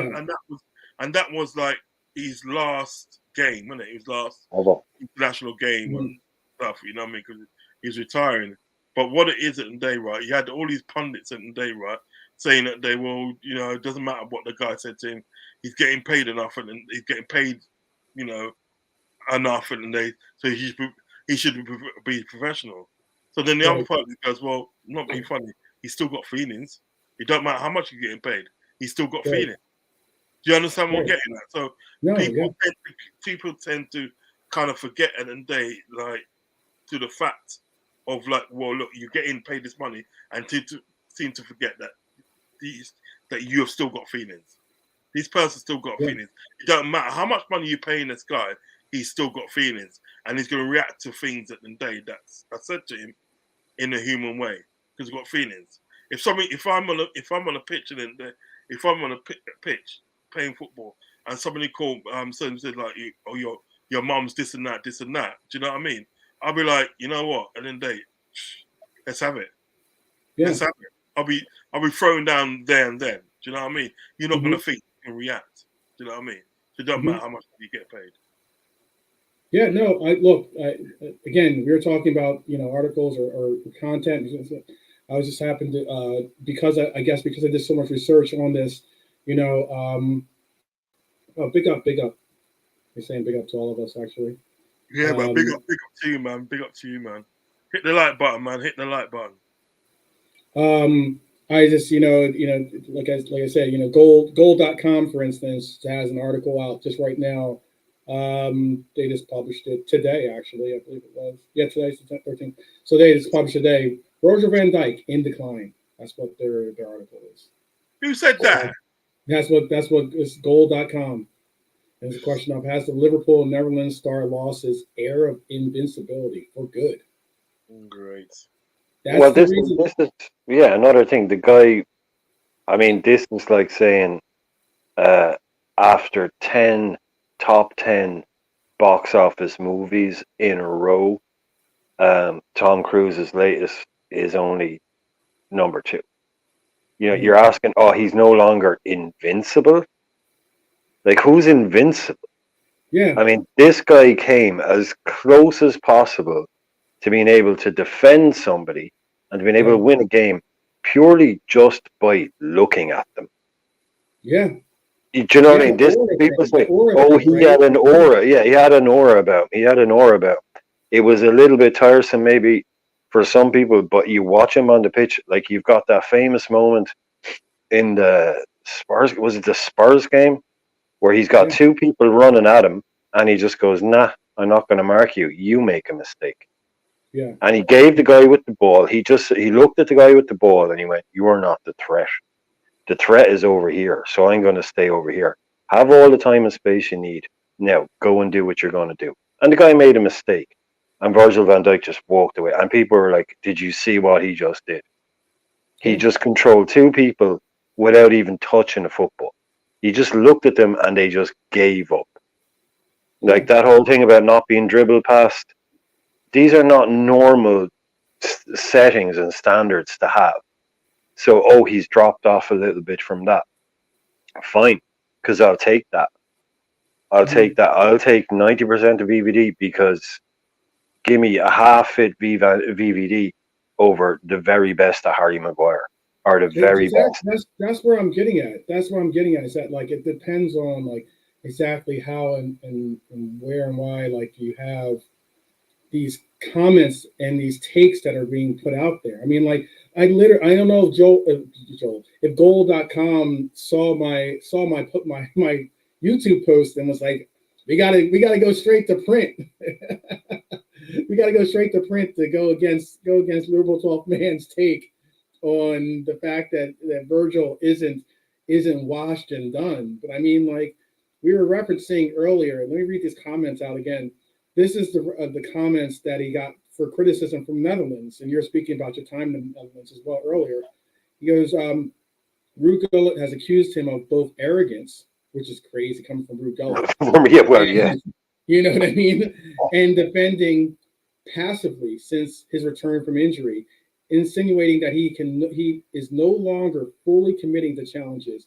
Of course, he can have a bad period, the former forward told Ziggo Sport, but he has to be a leader.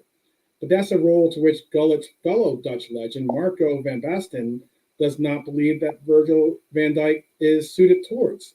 He makes noise, but he doesn't say anything. The retired striker told Ziggo Sport he is not clear in his instructions.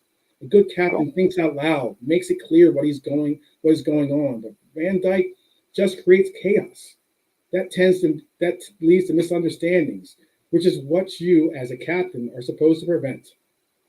And he said again, Gullit agrees, arguing that if both Netherlands and Liverpool have problems at the back, it is Van Dijk's responsibility. That is some really tainted comments, man. Go ahead, Brian. Yeah, no, if we do have it, like some of it is, I mean, it's not all gobbledygook. Mm-hmm. You know, I mean, Marco van Basten is, I mean, that guy's probably as good as it gets. You know, that guy, and he's a man who will know. His career was ended at the age of 29 with a knee injury. He was still probably the best striker in world football when his career was ended at 29 with a knee injury. Mm-hmm. So he should know exactly what it takes for a player like Holland or for Van Dijk to come back. Again, is there a little bit of a residual there? You know, we don't know. But Marco van Basten is not somebody that I would disagree with, because like I've said so many times on these shows, I don't know anything about football. But I don't Brian, know anything about. I watch what I watch. I see what I see. But I know that there's so many, Mhm. as everyone calls them, known unknowns. I know there's so many layers to this football stuff that I don't get. The highly technical stuff that goes on behind the scenes. But Mhm. I think I use my emotional intelligence to watch the game and judge what I see that goes on, and then try and not be uh, judgmental on things that I know I'm not an expert on. I've watched this play for 20 years, so I know Liverpool. I know what a really good player looks like, and I know what a really bad player looks like. In between, that's for the real experts. But someone like Van Basten comes out, and okay, that's a fair comment, saying that, because he's explaining what his issue is. He's saying that as a captain, he doesn't do this and do that. But that's not something I don't I think don't that. watch Holland. But I Yeah, I don't was see gonna that happening for us. Yeah, I He's don't see that saying, happening. I don't even see that happening for. And I do watch Virgil and his Holland in Holland, because I've always liked Holland. I've always liked the way that the Netherlands have played. Back in the day, I was a Ruud Gullit fan. Especially a person of color that was like exceptionally well world renowned on the national field, or the world field. You tend to follow teams that have those representations, and at least from my perspective. And I can't say enough. Like, it's not just from national. Like, listen to what Jamie Carragher had to say, and this was on CBS Sports. This was after the Real Madrid game. Again, a game. I'm not trying to throw Joe under the bus, but I mean, like, that was a game that, if he was saying these comments about Joe Gomez, I could slightly understand that. But this is his comments. He said, um, Virgil Van Dijk said I wouldn't get. Wait, hold on. Van Dijk said I wouldn't get in that back four about 2 months ago, but I think I take his place at the moment. oh, Carragher Now, said he wouldn't get in that back. that's because he was asked a question Yeah. about Jamie's saying do you think that Jamie could play in this back line? He's like, I don't think so. Obviously not, no. And Jamie's a good player and everything, and he's a club legend, but I mean, he's not even he would be like, he would collect Virgil's shoes to put on so he could go in the game. Put it that way. When it comes to those two, deciding which one of those two players you're going to put into a match, in my opinion. But he says we keep talking about midfield players leading Liverpool need, and that's right. But I think Liverpool need defenders as well. This Liverpool defense now, who we've been told for years, have got some of the best players in the world, can't cope. For years, they have had a front six in front of them who've played and who've probably worked harder and smarter than any other team in world football. Now that's gone. It's completely fallen apart.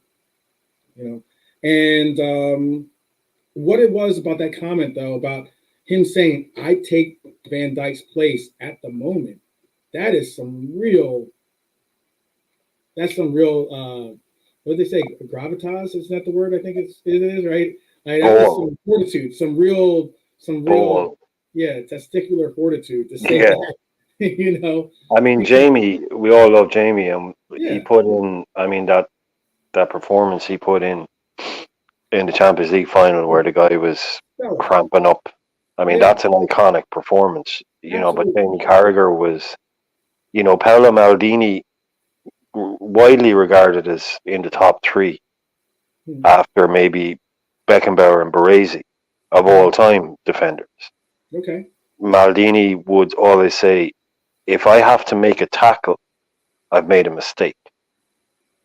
Hmm. So when he's talked about tackling, he said tackling should be the very last resort. If a defender is having to tackle somebody, as in go to ground and slide in, and Right. then you've already made a mistake. Right. You win the ball and you stop the situation long before it gets to the point where you're having to go in and tackle people. Hmm. Jamie Carragher was tackling people every 5 minutes. He was sliding around the place. He was blocking things. Jamie was reactionary. Right. Okay, Similar to Kanate, I think. I mean, Well, Kanate. they talk about. Yeah, sorry to interrupt, but they talk about two different types of defenders. Usually, in a general sense, they'll talk that there's a front foot defender is often the phrase they'll use. They'll call him a front foot defender, which means a defender who sees danger, attacks danger. He sees the player, he sees the ball, he goes there. That's the danger. Bang, tackle, hit him. Whereas Van Dijk is a more look around, see where the space is. Is it a problem? Do I need to tackle him? Can I let him pass it? Because I know he's going to pass it and I'll just take the ball. You know, it's very much that kind of defending where it's reading the game. You don't go and sell yourself, because if you're Kanade and you're young and you're 6'4" like he is, maybe 6'5", absolute unit, massive. You're going to win the ball or take the man. Whereas Van Dijk is like, nah, I don't want to do that. I'm just going to sit here and I'm going to wait for him to make a mistake because he can read the play. Right. Yeah, I don't need to tackle that guy because I know he's going to pass it there. And then when that happens, I'll be in the way of it. So it's all in the brain. Like, that's the way I use. And the way I used to play football, I used to play football very front foot when I was younger. Attack, attack, attack. And as I got a little bit older, I realized the power of doing nothing. You stand there and you wait for someone else to make a mistake. And 9 times out of 10, if you have proper intelligence, football intelligence, you'll win it. And that's what Virgil has, is football brain. It's what you I think it was you or maybe Uncle Roz that mentioned Silva, Thiago Silva earlier. There's a reason why he's able or has been able to command and be the cornerstone, the piece that rather than them say, okay, we're going to let go or sign Rudiger and try to go and make him the cornerstone, they decided to still utilize or go with Silva. And being that because Silva has football IQ. John Terry, who I hate as a player and as a person, but still all the same, he has football IQ. It's the only kind of IQ he has. What's that? It's the only kind of IQ he has. So that's all I say. It's the only kind of IQ. Yeah, sorry. Yeah, but like with Thiago, you made a really good point. Like, people should be making these stories about Thiago Silva now, because guess what? He's 39, so he's finally dropping off. Yeah. I mean, after a career, it finally caught up. Exactly, it's understandable. Whereas with Van Dijk, it's like, why are we rushing in here when we have all of the evidence ahead of us to say a player like Van Dijk can continue on at that level? And I just want to make the other point as well. Like a lot of young players, Van Dijk started out as a striker. I think it was for Groningen was where he started playing called Groningen. Yeah, and he was great. He's a brilliant free kick. You'll remember him up at Celtic, Rods. He had a brilliant free kick. Yeah. He used to take a lot of free kicks for Celtic, and he scored a good few. And now I always think he should score more from Liverpool for Liverpool rather, because the amount of headers he connects. Have you ever seen him connect badly with a header? No. Very rarely. He doesn't score enough because he tries to plant them in a kind of an obvious-ish area, but his connection is always so good. Yeah. He can really meet a header.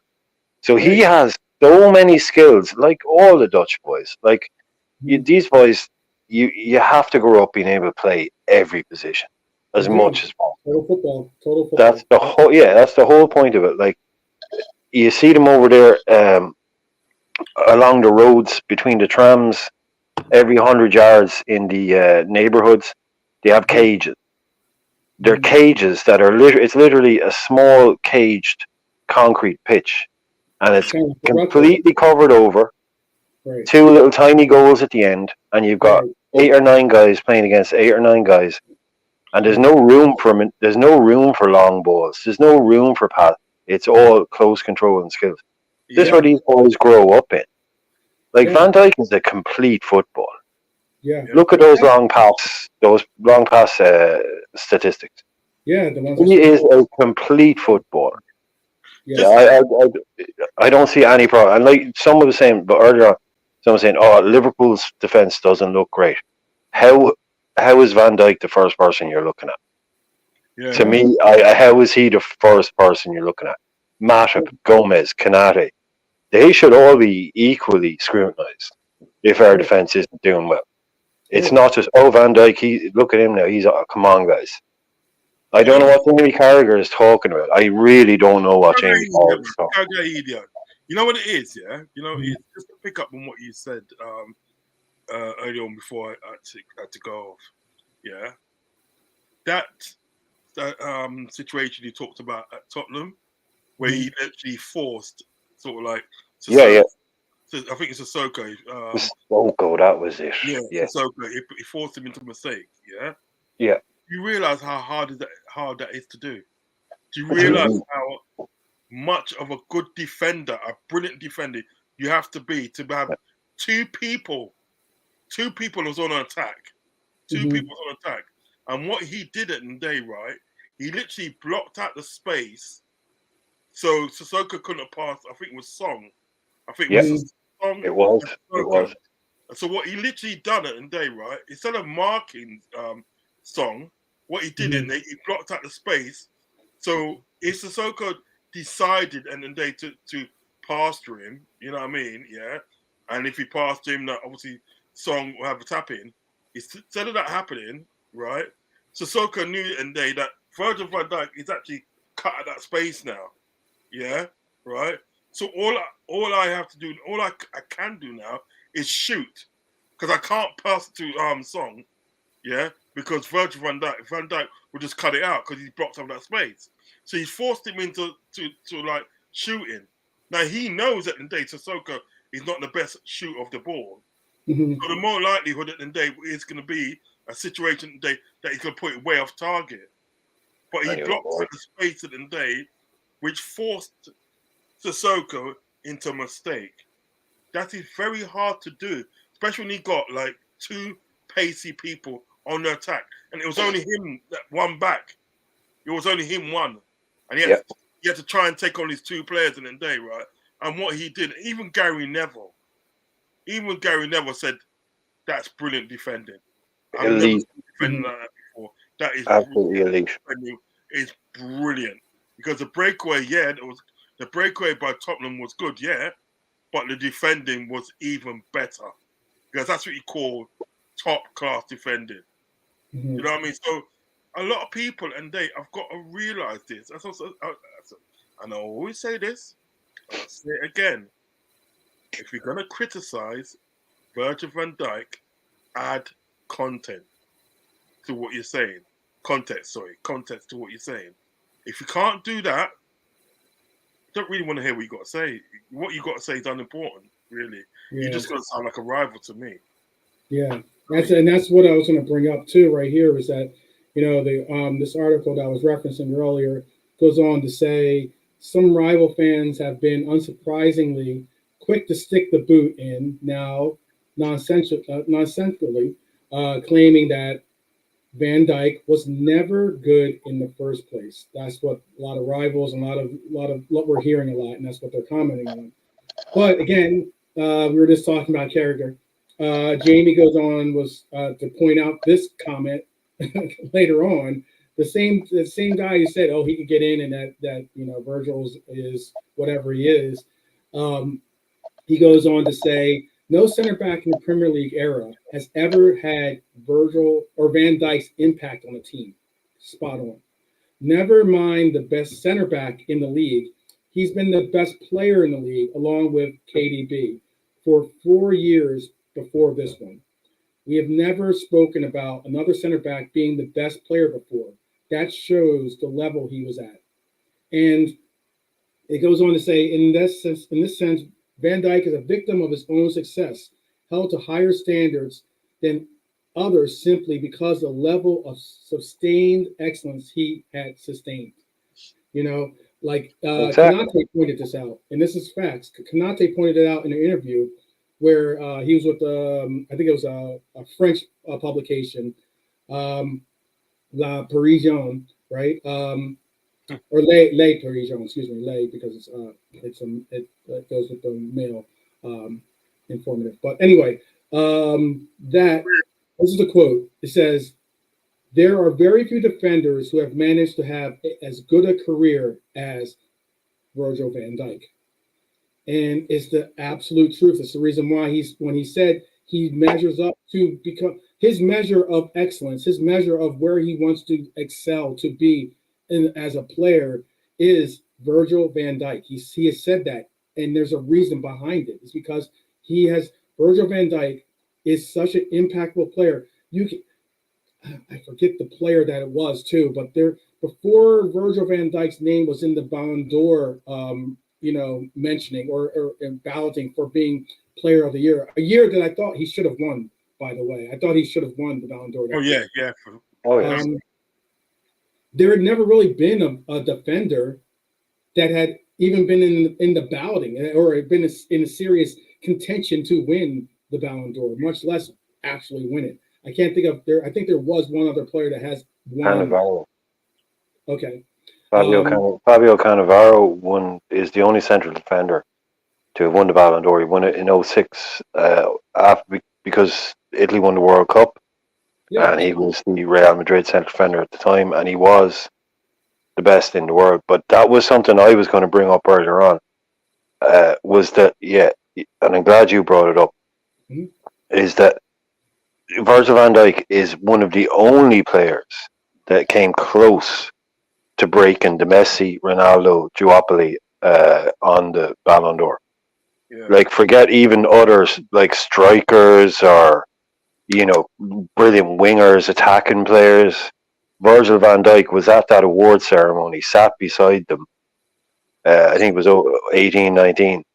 And everyone in the world was like, yeah, it's fucking Messi and Ronaldo, so of course he's not going to win. Of course he isn't. But to me, he was, apart from them, that year, the best player in the world. Forget defender. Forget anything else. For me, that season of Van Dijk, that was as good as I've seen. I'm trying to say, stop thinking about strikers, stop thinking about this, just in terms of a footballer. That's as good as I've seen at Liverpool. Oh yeah, that's as good as it gets. That level of performance, that's unbelievable. Yeah. Again, well, we shouldn't say, we can't criticize him now because he was deadly a few years ago. But it's just putting in context that, the man that, and this is what I think as well, and James, he's been judged because of his own high standards. Yeah, so shut the fuck up, so. If you're already admitting that we're criticizing this guy kind of illegitimately, well, you kind of you shouldn't have started the fucking conversation. Yeah. What do you, come on, guys. Exactly why I'm bringing this up is because exactly what you just said. It's like he has the standard is so exceptionally high. Again, those 2018, 2019 numbers are so exceptionally high. The man had, for tackle completion or tackle rate, wins, and everything else, I think it was like 80. He's over the 80%. He was over 80%. I want to say 82, if not 84%. I can give you the exact number. 84%. 84 tackle. He had a tackle win rate of 84% in 2018, 2019. That is unheard of when it comes to being the center back that's normally taking on whoever is that other team's best player, most likely the striker of the teams that we're playing in Champions League, in Premier League, and everything else. And it's in the Premier League. Yeah. These are numbers achieved in the Premier League, not in Spain, not in Italy, not in France. Up against not always the best. Okay, we get this idea in our head that it's the best league. I don't know what that is. If you like a different type of football, then whatever the best league is whatever you think. Mm-hmm. But you're playing against high intensity football. High intensity football. And that's what you get in the Premier League as much as anything else. You get these guys to come to England and they're like, we knew everything. We played Premier League teams in the Champions League, whatever. But they get there, they land in England, and they're gassed after 2 games. You see them running around the pitch after 2 games, and they're like, what is this craziness? Where are these Bournemouth guys coming from? Where are these these Wolves guys coming from. Mhm. Like in Spain, in Italy, like you beat these guys, it's an easy game. Like Van Dijk is operating at the highest level of intensity, the highest level of scrutiny, and up against most of the best players in the world most of the time, Mhm. attacking him. I mean, come on. I mean, what do you expect from people? What do you really expect from people to be unbeatable? Oh, he's not unbeatable anymore. He used to be unbeatable. That's not a thing, guys. Being unbeatable as a defender, that's not a thing. That's not a thing. You're No, I not a mean, robot. you think about it in the day, right? Virgil Van Dijk in the day, right? He improves players as well. Because think back at the day to what Lovren, Dejan Lovren was like before Virgil Van Dijk coming to the. Yeah. Think what it's like. Yeah. Think what it's like. He was Yeah. not equally. He was a Trojan. Everybody will say that he was a Trojans. Yeah. Virgil Van Dijk comes into the squad and everything comes in the squad and partners Dejan Lovren, and all of a sudden, Dejan Lovren becomes one of the best defenders in the league. His game just went up notches. Especially in the day in the Champions League final against Real Madrid. Do you know what I mean? I see Dejan Lovren do something like goal saving tackles and all them sort of stuff. Do you understand what I'm saying? Yeah. So he improved. So that's what I'm saying, and that was down to Virgil van Dijk. He improved that player. He came into that squad and said, "Look, you know what is this is the standard you need to be playing at. If you want to play alongside me, this is the standard you need to be playing at." Do you know what I mean? And he can't let it drop, and he never really let it drop when he was partnering Virgil van Dijk. You know what I mean? So not only does he, at the end of the day, right, can be that amazing player on the pitch, he also can make other players at the day be amazing. Raise their levels. Yeah. You know, he raised their levels. He can do it. So sometimes I think sometimes those players around him rely on him more than is acknowledged, and that is something too. As in, knowing you have this player that is such exceptional heights, exceptional levels, that I'm bringing my A game as best that I can, but it's just not resonating as A game level material. But I know that having Virgil van Dijk as my partner in the back line, we could still hold a clean sheet, or we could still hold this team at bay, something along those lines.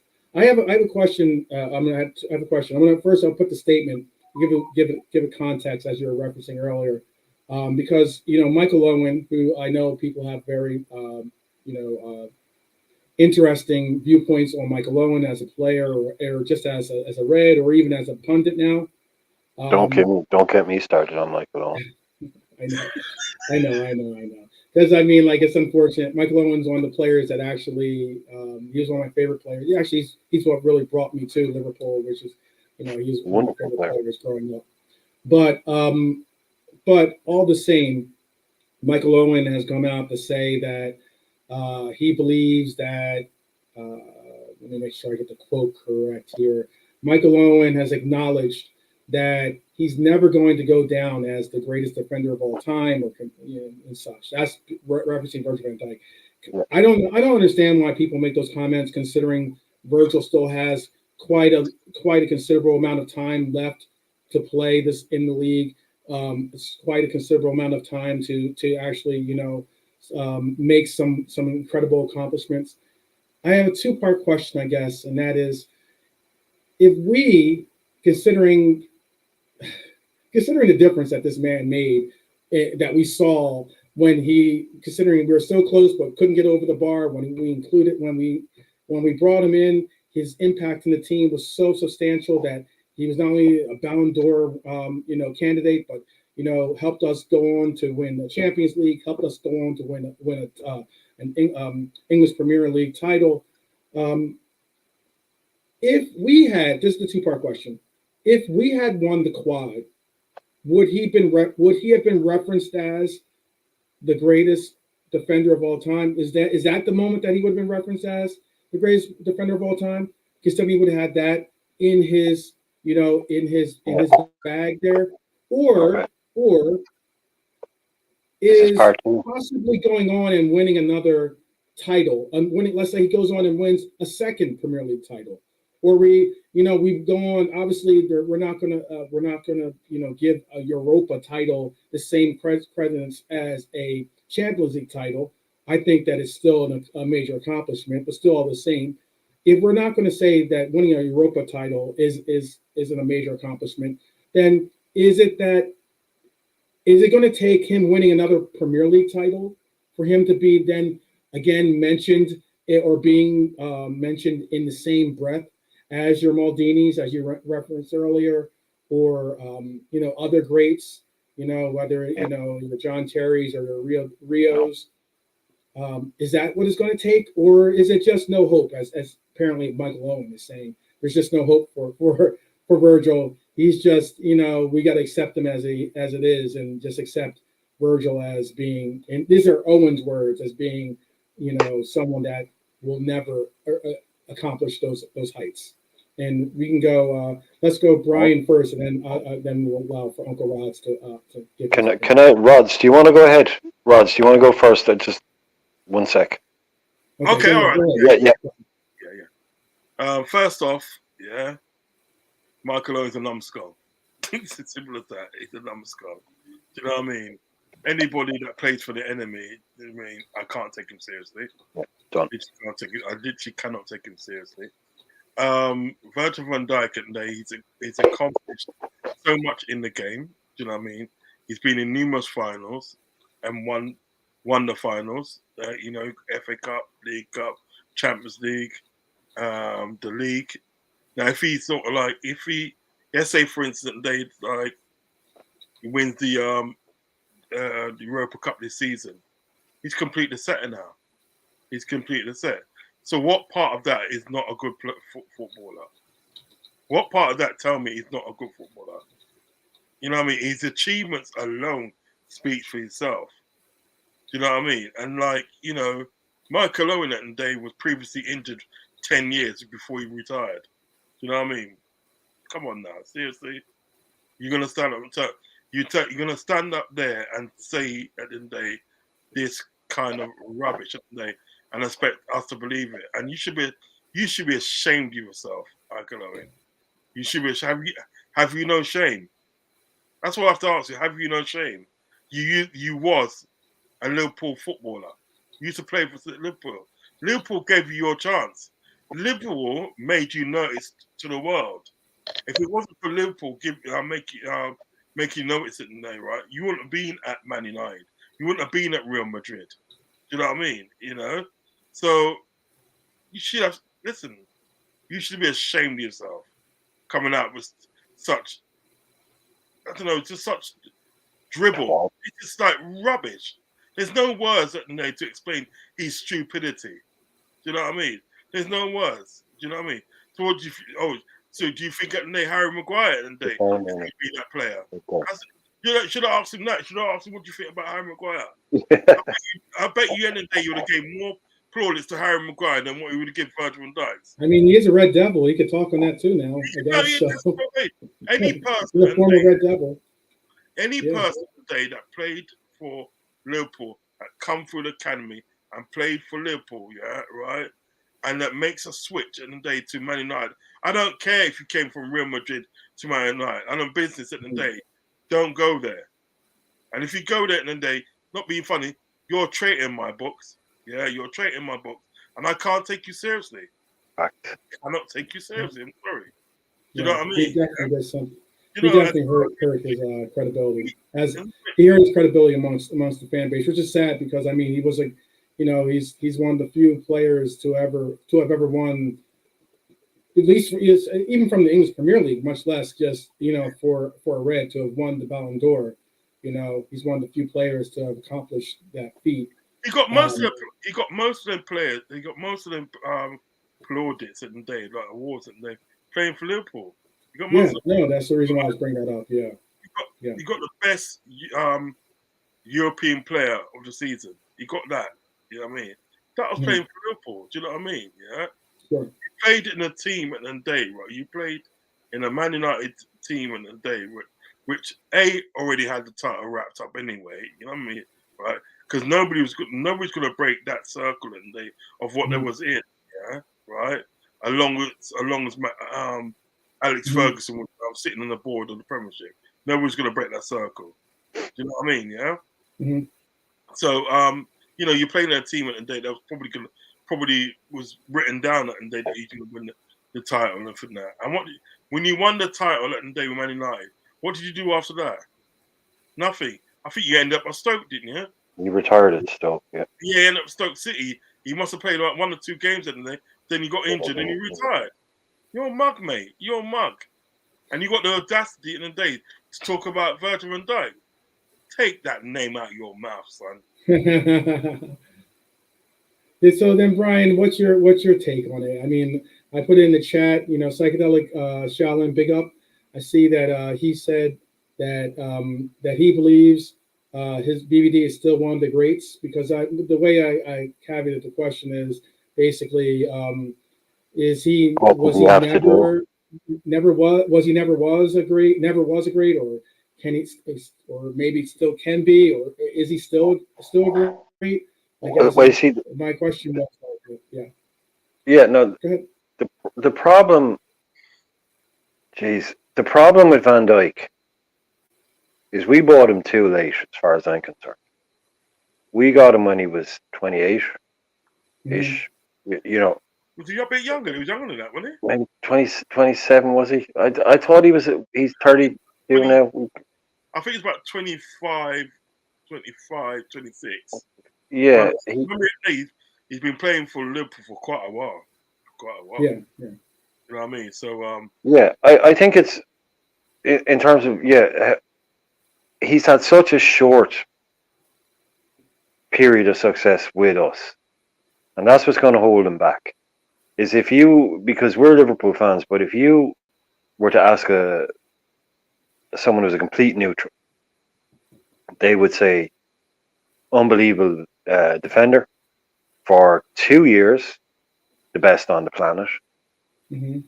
But one Champions League, one Premier League. He did it. The level that he operated at is as high as any player has ever operated at, but it was condensed into a period of success in terms of trophies.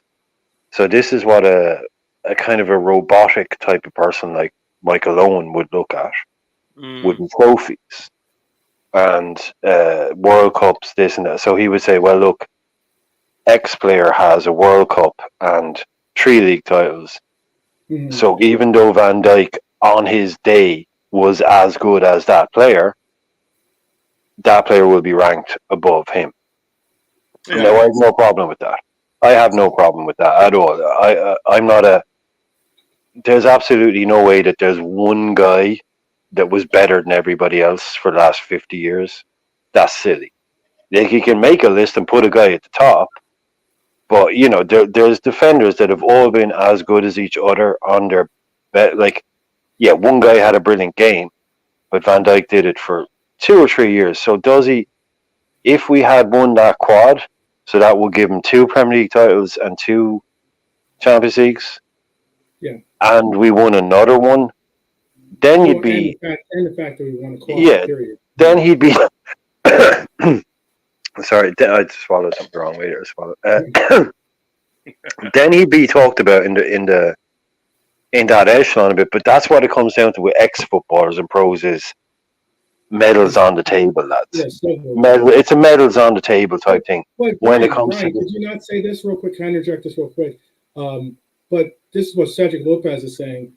Cedric's saying BVD is still one of the greats to be considered for the Ballon d'Or is no small feat. So he's listening at work. That's why I'm. Yeah, this is what we've been bigging up. Yeah, we've been saying this. How few defender, like how hard it is for a central defender to even get into the conversation. Right. And so I think that shows that this guy, like, there has never been a more transformative signing. Our defense was basically giving away a goal every second set piece. Mhm. Like, do you remember when we used to have? Remember at the back end of Brendan Rodgers' career, Rog? If you've been stewarding games, you'll. How many times? What happened when an opposition got a corner against a Rodgers team? Yeah, Goal. because Yeah, it It was scored. a goal. goal.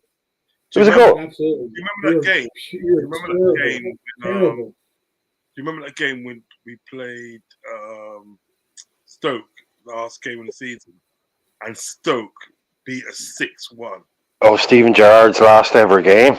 Yeah, 6-1. They beat us. Every single set piece, they were lapping it. They were like, Yeah. "Let's go, let's go." These guys Yeah, are they were utterly actually aiming to get, rather than just play football, they were actually aiming to get like corner kicks and set pieces. That's how you They play knew football. that's You the way score that they goals. could score. Yeah, but now he even came in, and you remember the first game, the Watford 3-3. Do you remember the Watford 3-3? Mm.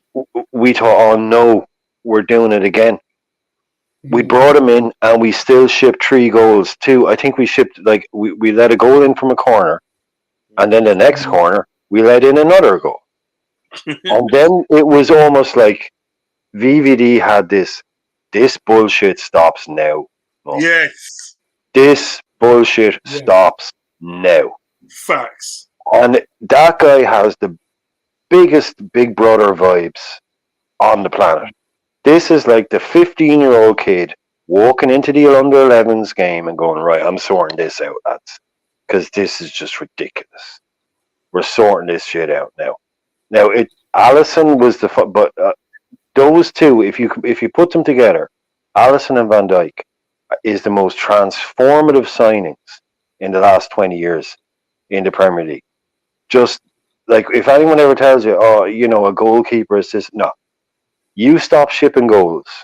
Look what it did to us. He brought in Van Dijk, and then he said, right, we've got it with Van Dijk, but we're still a bit leaky behind this guy.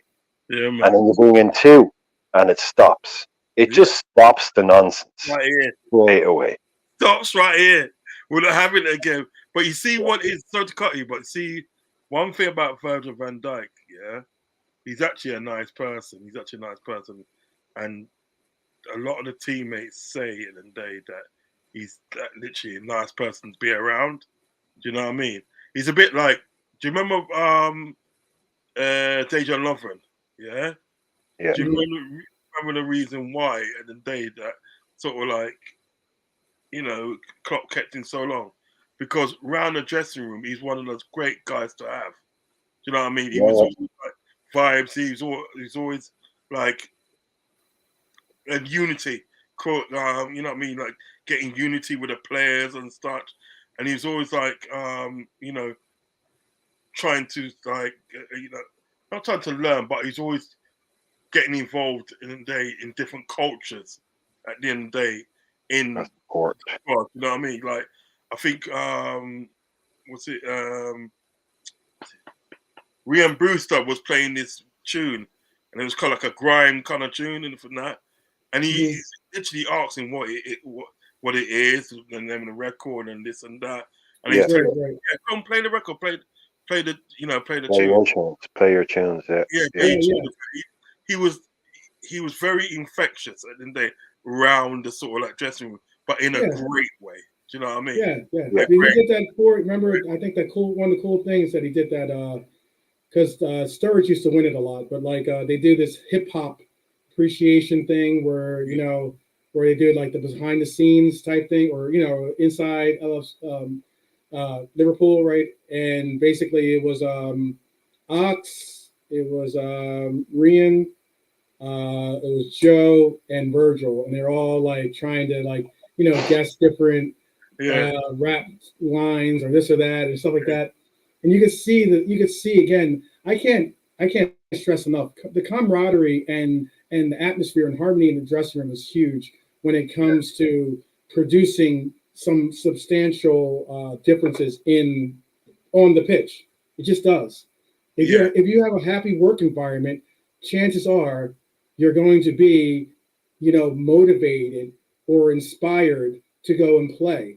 Yes. If you don't have a happy work environment, you're not wanting to go there, much less be there. Yeah. Yeah. You're thinking about where is next, much less where is now. So I think Yeah. that's very, very important.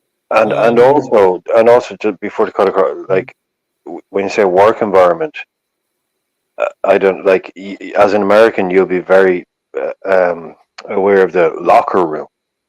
Yes. But that's not a normal work environment. Yes. That is not somewhere that that's going back to the you have your modern work practices and you still have all that stuff in place, but a locker room with 12 to 20 men who are highly competitive, Yeah. full of testosterone, all very good at what they do, because even as much as anybody wants to slag us off, the worst Liverpool player in a squad is an elite footballer. I know people don't want to hear that, but to get to that point where you're Right. actually in a Liverpool dressing room, Right. you don't win a lottery to get in there. There's no competition that you can send Right. off to. Yeah. This Yeah. is an elite working environment. So Fact. to survive in those areas, my God, man. Now, I did a whole Yeah. show years ago. I used to work with I'll make Anfield Agenda. I used to work a lot with them back in the day, before it became, whatever. And we did a couple of shows on Rhian Brewster, and we did a special on Rhian Brewster, where we got together for an hour, like tonight, where we looked at, his numbers. And my God, I was convinced we had a generational talent right there. I Yes. was convinced we had the next Michael Owen. Mm. So it just shows you how fine a line it is. He goes off, we sell him for 25 million. It's like, okay, he doesn't quite work out at Liverpool. We all thought he was going to be this, but he's going to cook it up. He's going to bang goals in. Where's the kid gone? Where's the kid gone? Yeah. I want to know what's happened to Rhian Brewster, because people weren't just talking about him for Liverpool. People were talking about him for England. Yeah, they were. They were. They were talking about him for England. Yeah, they were. It's only a matter of time before he gets the breakthrough. It's only a matter of time before this. And the kid was that kid has a Champions League medal. He didn't play, he has a Champions League medal. He won the Champions League with Liverpool. And now where is he? He can't get a game for Sheffield United. It's kind of it's a shame, really, because like as you said, Real shame. he had a lot of promise. He had a lot of promise, and I thought he was going to be the next sort of like Ryan Sterling, but better. Do you know what I mean? Yeah. I was quite disappointed in they. It's different though. Real quick, Uncle Ross, isn't it different though? For Brewster, it's different because like if he continued to be with Liverpool, he would have had the opportunities to grow and not have the pressure, the amount of pressure that is being placed on him by being the big name from Liverpool going to a new club and being looked at as, okay, now we're going to expect these numbers. We're going to expect this kind of output from you. Whereas in Liverpool, he could have still continued to grow and continue to utilize skill sets that could be important to him later. It's very. That was Michael Edwards. That was Michael Edwards in full effect. Now I don't want to talk about these guys like they're, because it's very it's sad. But Jordan Ibe, we sold Jordan Ibe, who was the next big thing off the rank.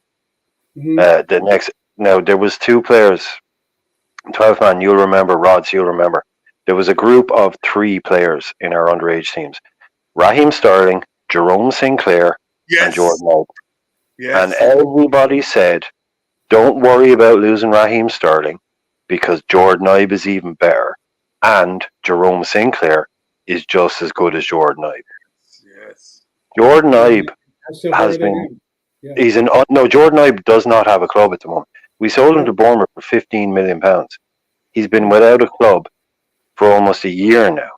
Jerome Sinclair is also without a club. We sold him to Watford for £3.5 million, I think. Now, we sold Solanke to Bournemouth, we sold Ibe to Bournemouth, and we sold a young fullback called Adam Smith to Bournemouth. We sold Smith for 7, we sold Ibe for 15. and we sold Solanke for around 23. Yeah. We got about £60 million out of Bournemouth. Solanke is still doing the business there now. Jordan Ibe owns a chicken shop. I'm not joking. Jordan Ibe owns a chicken shop. Shut He up.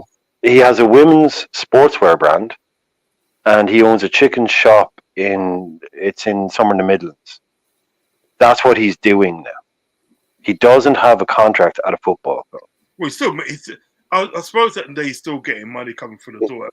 He's got his, but you know what I mean. But this is a guy that we sold to a Premier League football team for £15 million, Yeah. who is basically, as far as every club on the planet is concerned, is not worth offering a contract. Jerome Sinclair. £15 million. I guess £15 million at the time we sold him was definitely more value than it's worth now, because £15 million isn't even. No, but for a club like Bournemouth, it was an enormous amount. But Brian, let me ask you a question. Yeah, good question. This is what I think. Yeah, but do you think at the end of the day, Jordan Ibe at the end of the day, right, stays with Liverpool? Well, obviously works with Klopp and that. Do you feel that in the day he would be sort of like, you know, that player and in the day, you know what I mean, like a world beater? Do you think he'd be a world beater now? That's your sliding doors moment, isn't it? It's your sliding doors moment. That's your sliding doors moment, like they say, you have two paths. What happens if he stays and what happens if he goes? Yeah. You know, I may have got some of those transfer fees wrong. But add to your list too, by the way, Brian. But yeah, no, there were issues. Obviously, I think this shows that there are actually like Pops. I have to. Pops does say this too. Yeah. He's saying he has some mental issues. They do have issues. Yeah, it's not because they're bad football. And it just shows you how when you get to the elite level, what the drop off is. So again, bringing this back to someone like Van Dijk is to power through all of this stuff, the rejection at younger levels, to go to Celtic, to be told at Celtic that you weren't good enough for a Premier League club, and then to be told that you were only good because you were at Southampton. Yeah. It takes the mental fortitude to take all the slings and arrows that you get to go through it all, and that's why I guarantee you, Virgil van Dijk is listening to these Dutch quotes, and not that he's going to listen to, and absolutely no disrespect to anybody that has a Liverpool channel, no disrespect to LFC Transfer, no disrespect to anybody else like that, but Virgil van Dijk isn't listening to you, and he doesn't give a fuck what you say. Now, he doesn't give a fuck what Marco Van Basten says. So he's looking at these quotes, and he's laughing. I'm sorry, but he's laughing. He's laughing at your quotes. He's not just laughing at LFC Transfer. He's laughing at Marco Van Basten. He's laughing at you. He's laughing at you. It's true. Hey, this guy, tough man. This guy, I fucking love this guy. He's quality. He is quality, man. Seriously. You're on my Christmas list, Brian. You're definitely on my Christmas list. No, I mean, so Virgil is in my ear here yelling he's telling me that he does watch my channel, so therefore he appreciates my comments. So at least that's what I'm hearing. That's what I'm hearing. Baz just brought up another great one there, Bobby Duncan. Yeah, I can bring it up here. Bobby Duncan. He thought he should be starting for Liverpool. That's why he left. He wanted to. He thought and he went off to Italy, went off to Fiorentina. Yeah. I mean, we brought him. Did we get him from Man City? Wasn't it? We stole him off Man City. I think so. You know. Yeah, we got him from and that guy. No one's ever heard of him since. And he's supposed to be coming to Steven Gerrard. Steven Gerrard. I'm sure he is. Well, let me share some of these quotes by some of the chat. They put in some really great quotes, or at least some really great takes. Marion, I'm going to bring up your quotes towards the end here because I know that you're talking about the English football team, in general, because I was being offered off in the beginning. But Nigel's saying this: VVD is a legend, but personally, I think local lad Trent should be captain and number 6, and he should be the number 6 center midfield. Very interesting take. Well, I'll at least give you this one, Marion. I don't like Jordan Pickford either, and I think no one on the panel, if anyone, I don't even think anyone in the chat does either. None of us are Jurassic Park fans of that, at least of that dinosaur. Let's say Chilani is still kicking a ball as a 39-year-old, so BBT isn't finished yet. That's what Psychedelic Shaolin is saying, which I agree. I mean, like the longevity that we're seeing from these players now is exceptional at the level that we're seeing them in. I mean, a lot of times you would see these players go on to other leagues and play, but not necessarily be able to continue to play in the top tier leagues that they're playing in, which is really, really exceptional. Let's see. Baz says BVD has to be considered as one of the best in the Premier League history, based on winning in the EPL and in Europe, in Europe for the UCL. I agree completely. I think that the accomplishments that he's made, and he's done well by advancing Holland very deep into the World Cups that he's participated in as well. He's also got to say that he made a huge impact since he signed. I think that the impact that he's made and substantial impact that BBD has made has to be considered. I know, despite the fact that it is a smaller, sample size when it comes to other players that have been playing for teams for longer runs. And this is what Pops had to say, because I knew Pops is always, he's a fellow romantic of the game here. So he goes, BBD is still the guy for me, still a leader. He is more on the front foot this season. I must confess, I don't listen to the Horde, especially around international football. I hope BBD doesn't either. I can agree with this aspect of what Pops is saying, is that, quite often we hear, and that's why I posed a question to you guys, why I posed it to the chat, to ask, what is it going to take them? Where, is it, if you don't see him at that level or to be mentioned as, or still considered to be one of the greats, of our game, then what is it going to take for him to get to there? Or what is it going to take, or what was it that he had done before that brought him there, and what has since made him fall off that pedestal, if you want to call it that? But I really think that Virgil has done you can't see the picture because it's cropped, but I think wearing that armband, I know people say it's ceremonial. I know I've heard Beijing Pop say it's ceremonial when it comes to wearing the armband. But that's the only thing. Sorry, that's the only thing on this planet that I don't agree with Dr. Pops on. Yeah, I think it's more than ceremonial. I don't think it's ceremonial. Sorry, go on. I was going to say, yeah, I don't think it's ceremonial. I don't think that it is just, often you hear the conversation, oh, well, we have lots of leaders on the pitch, that kind of concept, and it's not important, this and that, and yada, yada. I think that it is important. I think that it tells you that you now are going to be you're going to be looked at as being the spokesperson for this club. You're going to be looked at as being the leader of this club on the pitch and even off the pitch. Okay, now he's coming back and saying not ceremonial. But it also does have. I think that was the comment that you used, Pops. I think it was that. Well, he's trying to get out of it. He's trying to get out of it. I know. I'm trying to get out of it. I think that was the comment, because I remember. That's my memory serves me best. That's what I think the comment was. But I think it does something to you mentally as well, and in putting a responsibility on your shoulders. There's ways that you can go about, taking on that responsibility. You could go the pathway of Bruno, for instance, who likes to yell at his players. He likes to go as far as to throw his hands up in the air, and not necessarily like, there's those that lead by example. I know that, for instance, Mo Salah is a captain of Egypt, and it's a logical is a logical selection, despite the fact he might not be the outright leader on the team.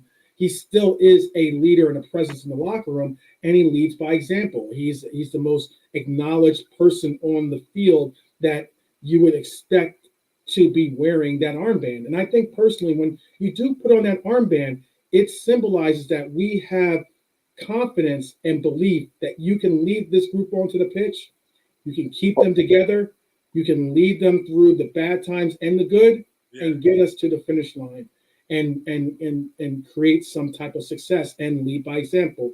Do all these different things. You're by also owning on to that armband, which is what I believe Virgil Van Dijk has shown this year. I think his game has progressed. That's why I think that like giving him the armband was an opportunity for this year for him to say, I'm going to make this my team. And if I'm going to make this my team, it means that I have to step up and show on the pitch that this is the level that I'm expecting. This is the level that we all have to adhere to. I'm not, again, I said Bruno for an example because I think Bruno is one of the worst people to have as a captain, but like as in for when it comes to Virgil, he's going to get into your face every once in a while. Yeah, he's going to scream and bark out orders.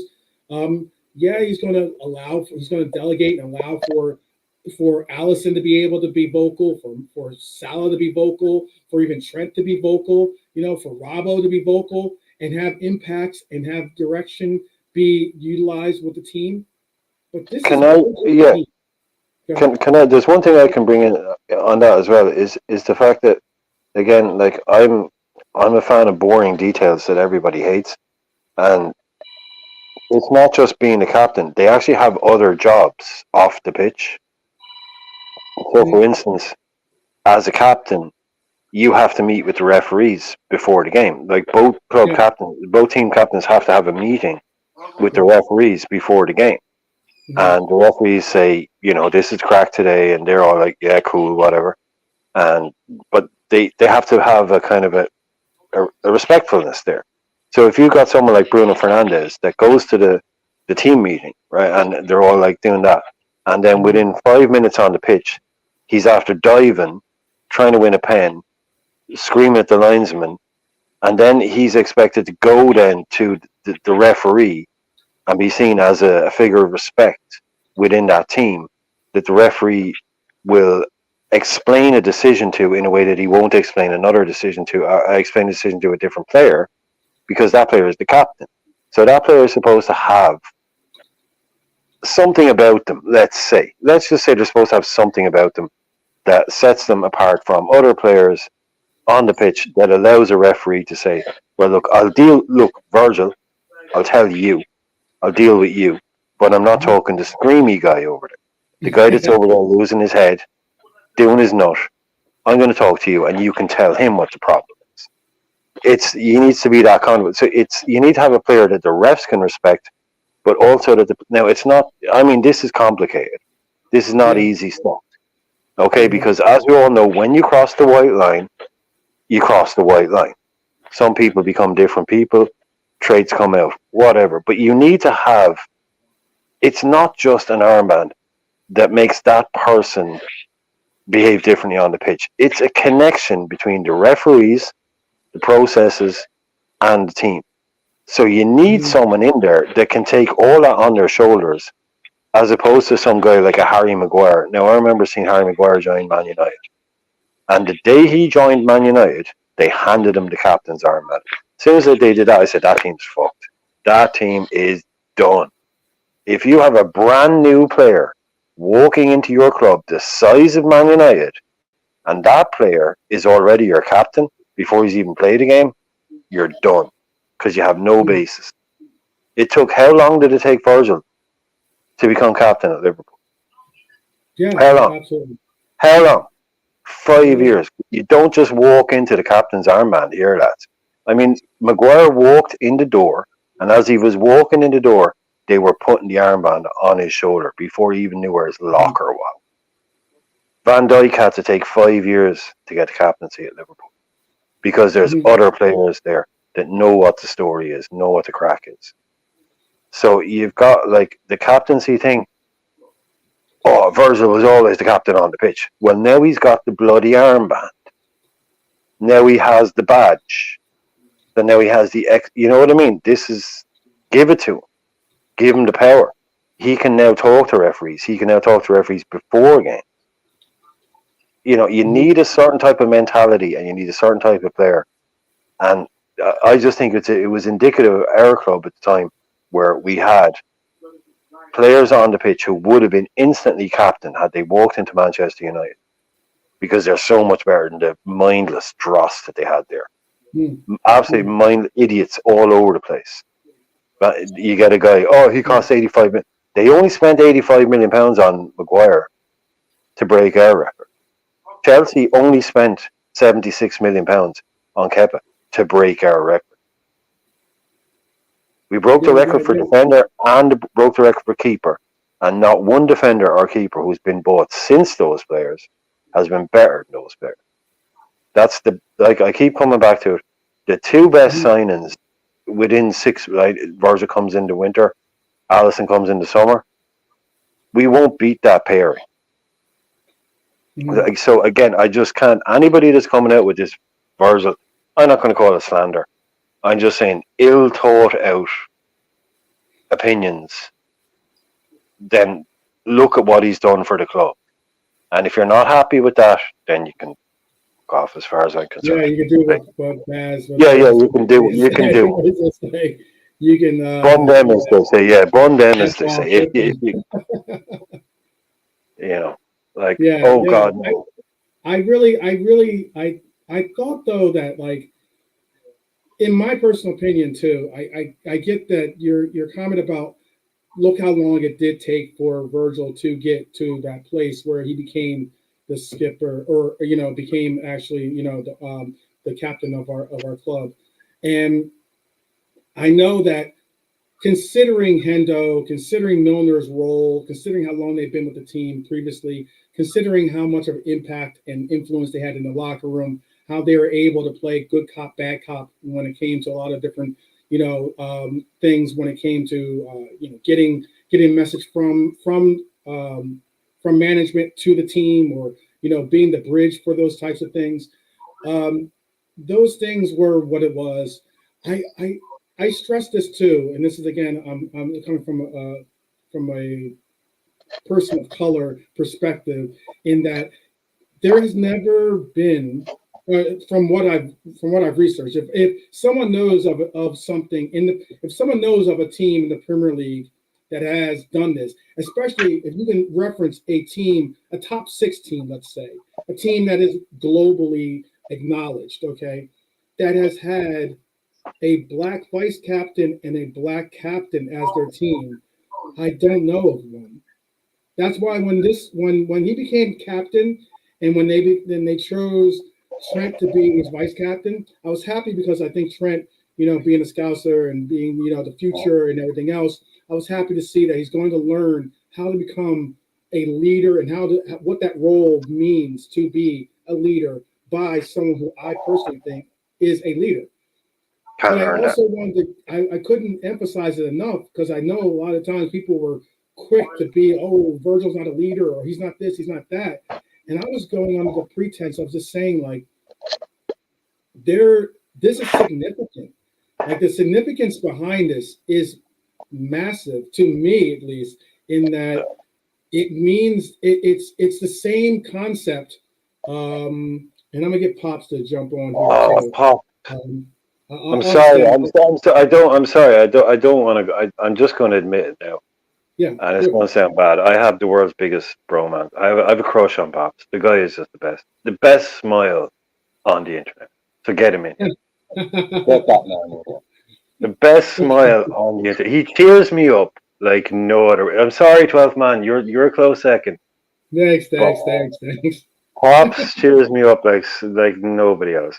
Nobody else. Absolutely. Yeah. He's his cool demeanor, his cool. He's cool runnings for sure. Well, I missed that, and I like to think myself very in tune. I did miss that that we do have a black captain and a black vice captain. Yeah, And I it's think huge. that's an interesting point that you made. I'm not sure if that actually is. Name another I team. wouldn't Can be you name another surprised. team? I can't. I honestly They're good at can't. Premier League history. Name another Yeah. team. Yes, Name they another are. team that has. Name another team that has a black vice captain and a black. Name one other team. No, I can't, to be honest with you. And it's definitely the first time for Liverpool, without doubt. I can Oh, yeah, guarantee yeah. that. It's definitely the first time for Liverpool. Right. There's You know only what been it is? two, You know what it is? real quick too. There's only been 2 other black captains ever, and technically 3 black captains, considering that who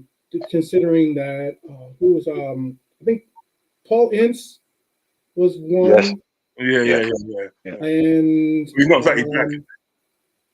what's that?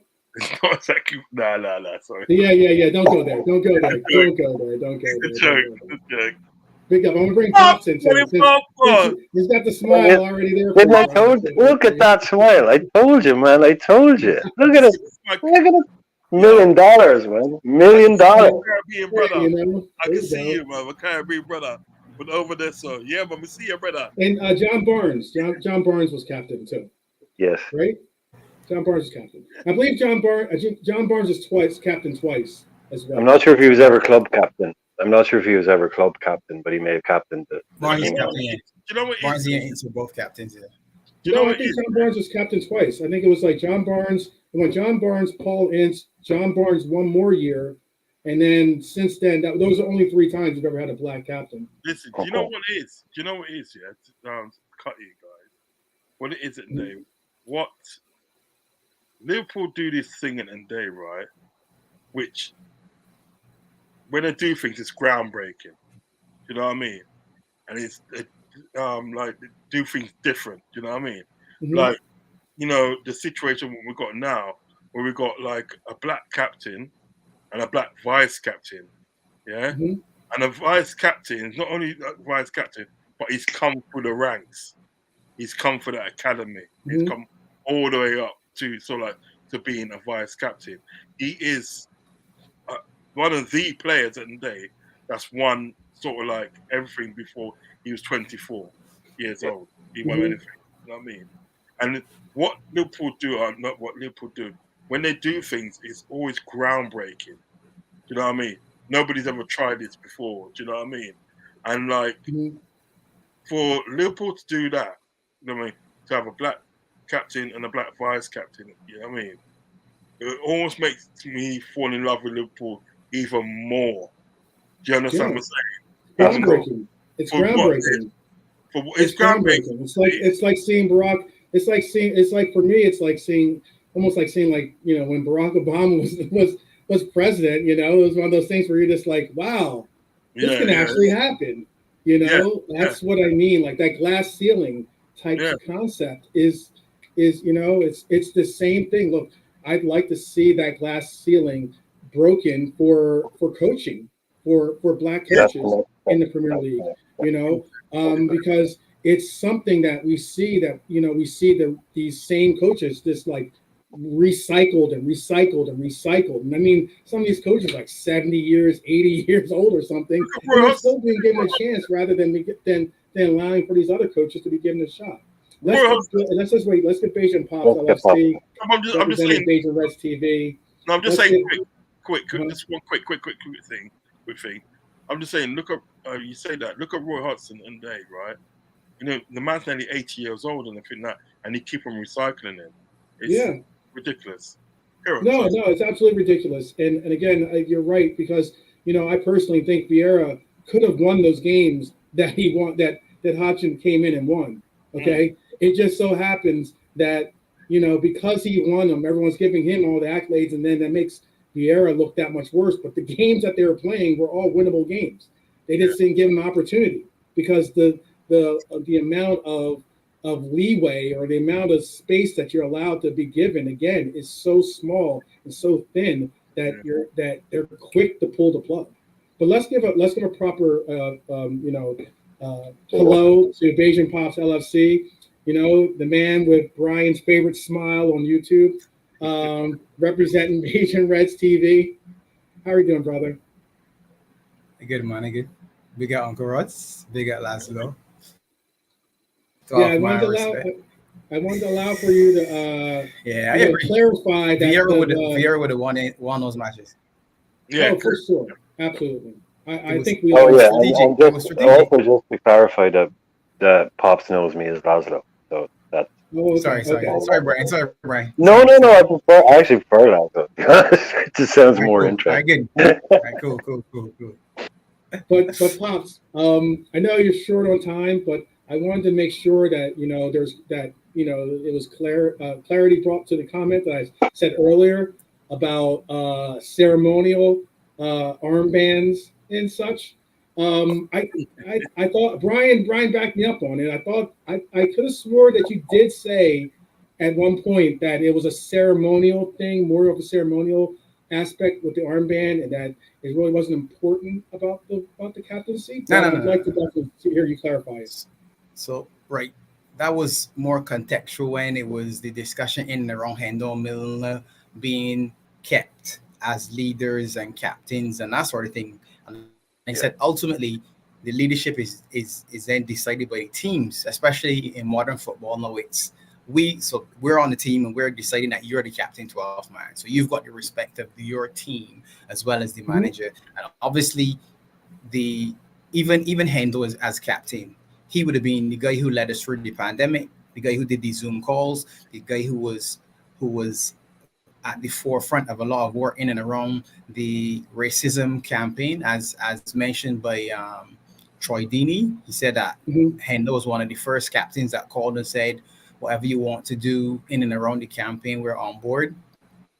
So there's a lot that happens behind the scenes that the skipper takes care of that is more than just putting the armband on and walking onto the pitch on Saturday or Sunday or Thursday, Wednesday or Tuesday, whenever you're playing, right? So the ceremonial part was, as I was saying, was more along the lines of keeping someone because of that ability and not moving on to, not saying that the actual armband itself doesn't have that value, because if you go back to Ron Yates, and Laszlo might be more familiar with these sort of names, and Big Emily Hughes, those were the guys that were our rocks, and those were the guys that led us from basically where we were under the bar to over the bar and through the meadow into the sunshine, to be honest. So being the captain and being a leader has always been a big thing, but it wasn't to me a big enough deal in and around, like I said, Henderson being sort of like captain to stay. Yeah, Henderson, because okay, I got you. That was really what the discussion was around, not so much the position itself, and especially not related to Van Dijk, because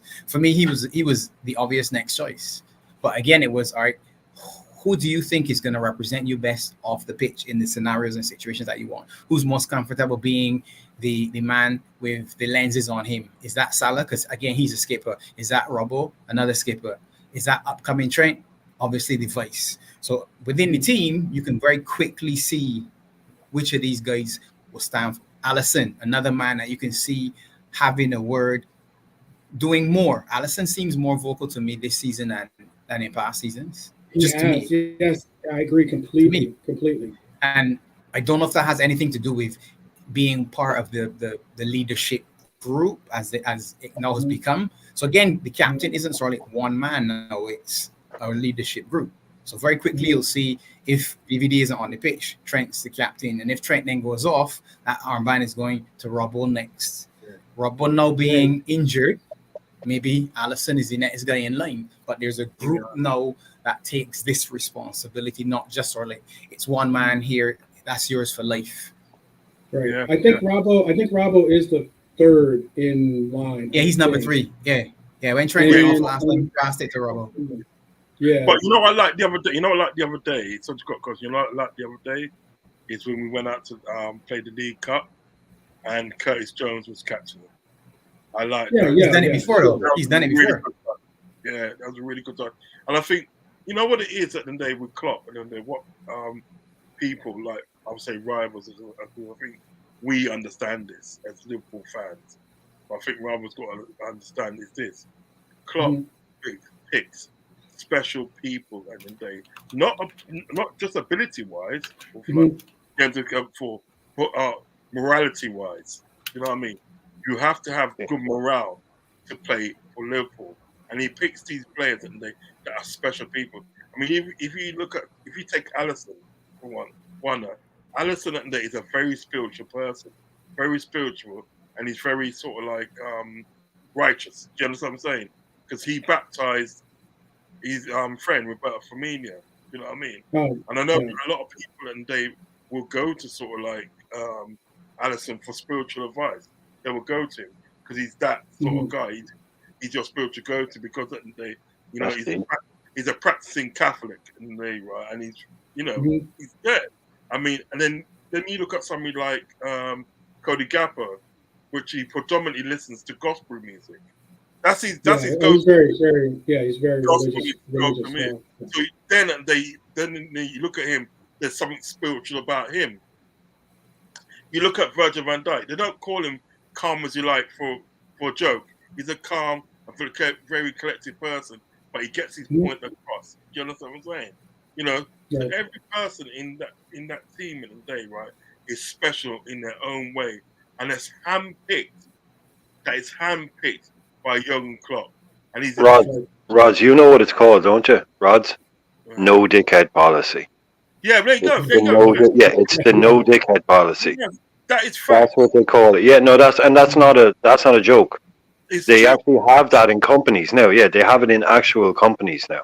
Yeah, Proper big companies. You know, The no you know dickheads what's policy. you You look know at what's every. kind of scary You about look it too, though, is that they said too. I've read things about the fact this isn't a gripe or a swipe at Fabinho. I love Fabinho, but apparently Fabinho was starting to become more of a nuisance, somewhat in the locker room, as in his as in like he was starting to really allow some of the outside clamor to kind of affect his energy and like his presence in the locker room.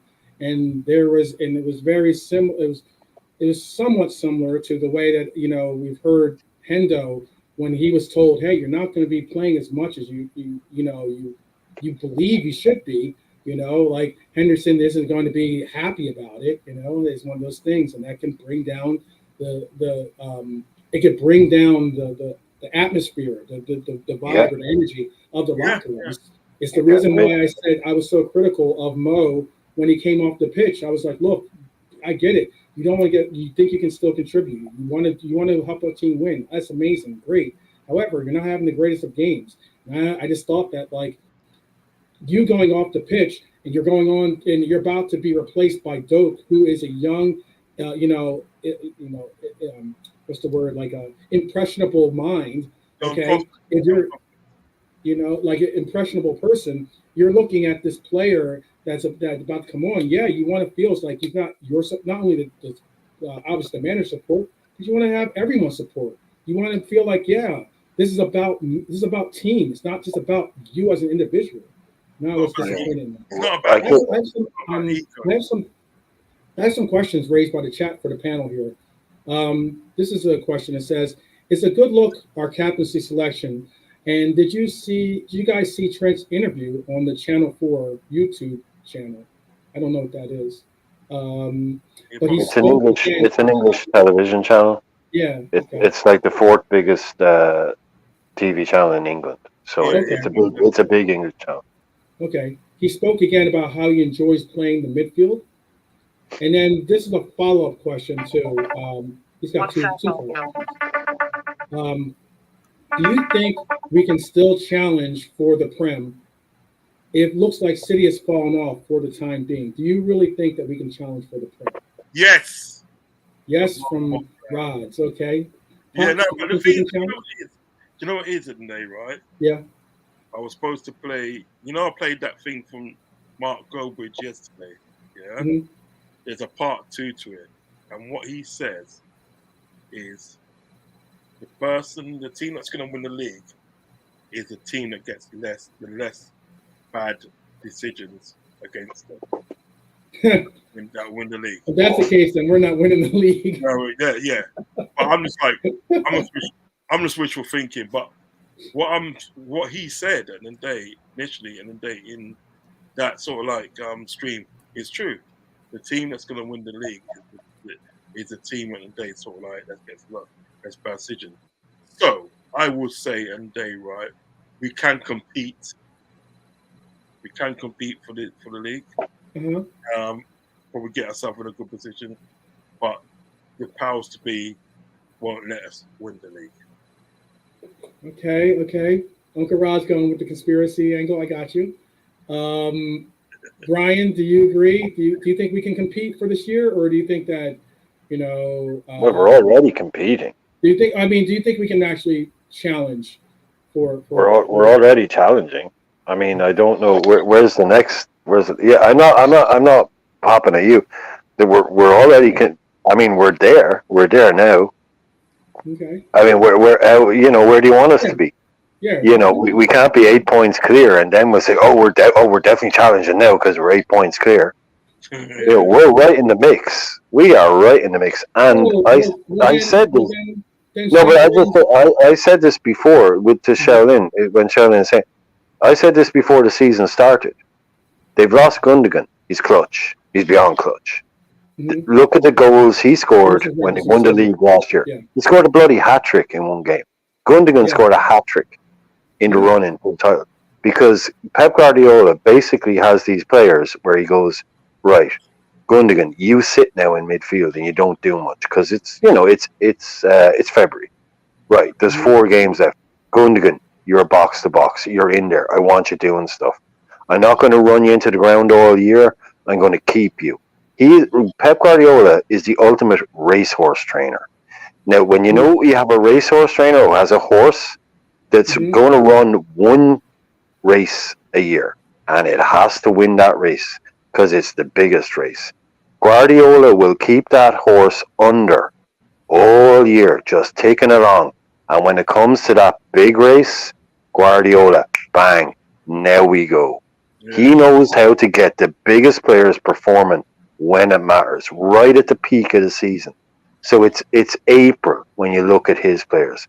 March, April, that's when they go on those runs. Okay? Now, that's fine. Look what happened when they lost Rodri. Holland hasn't scored in 2 games. He had an XG of 0.0 against Arsenal. Holland had an XG of 0.00 against Arsenal. 3 games without Rodri, they fall to pieces. Why?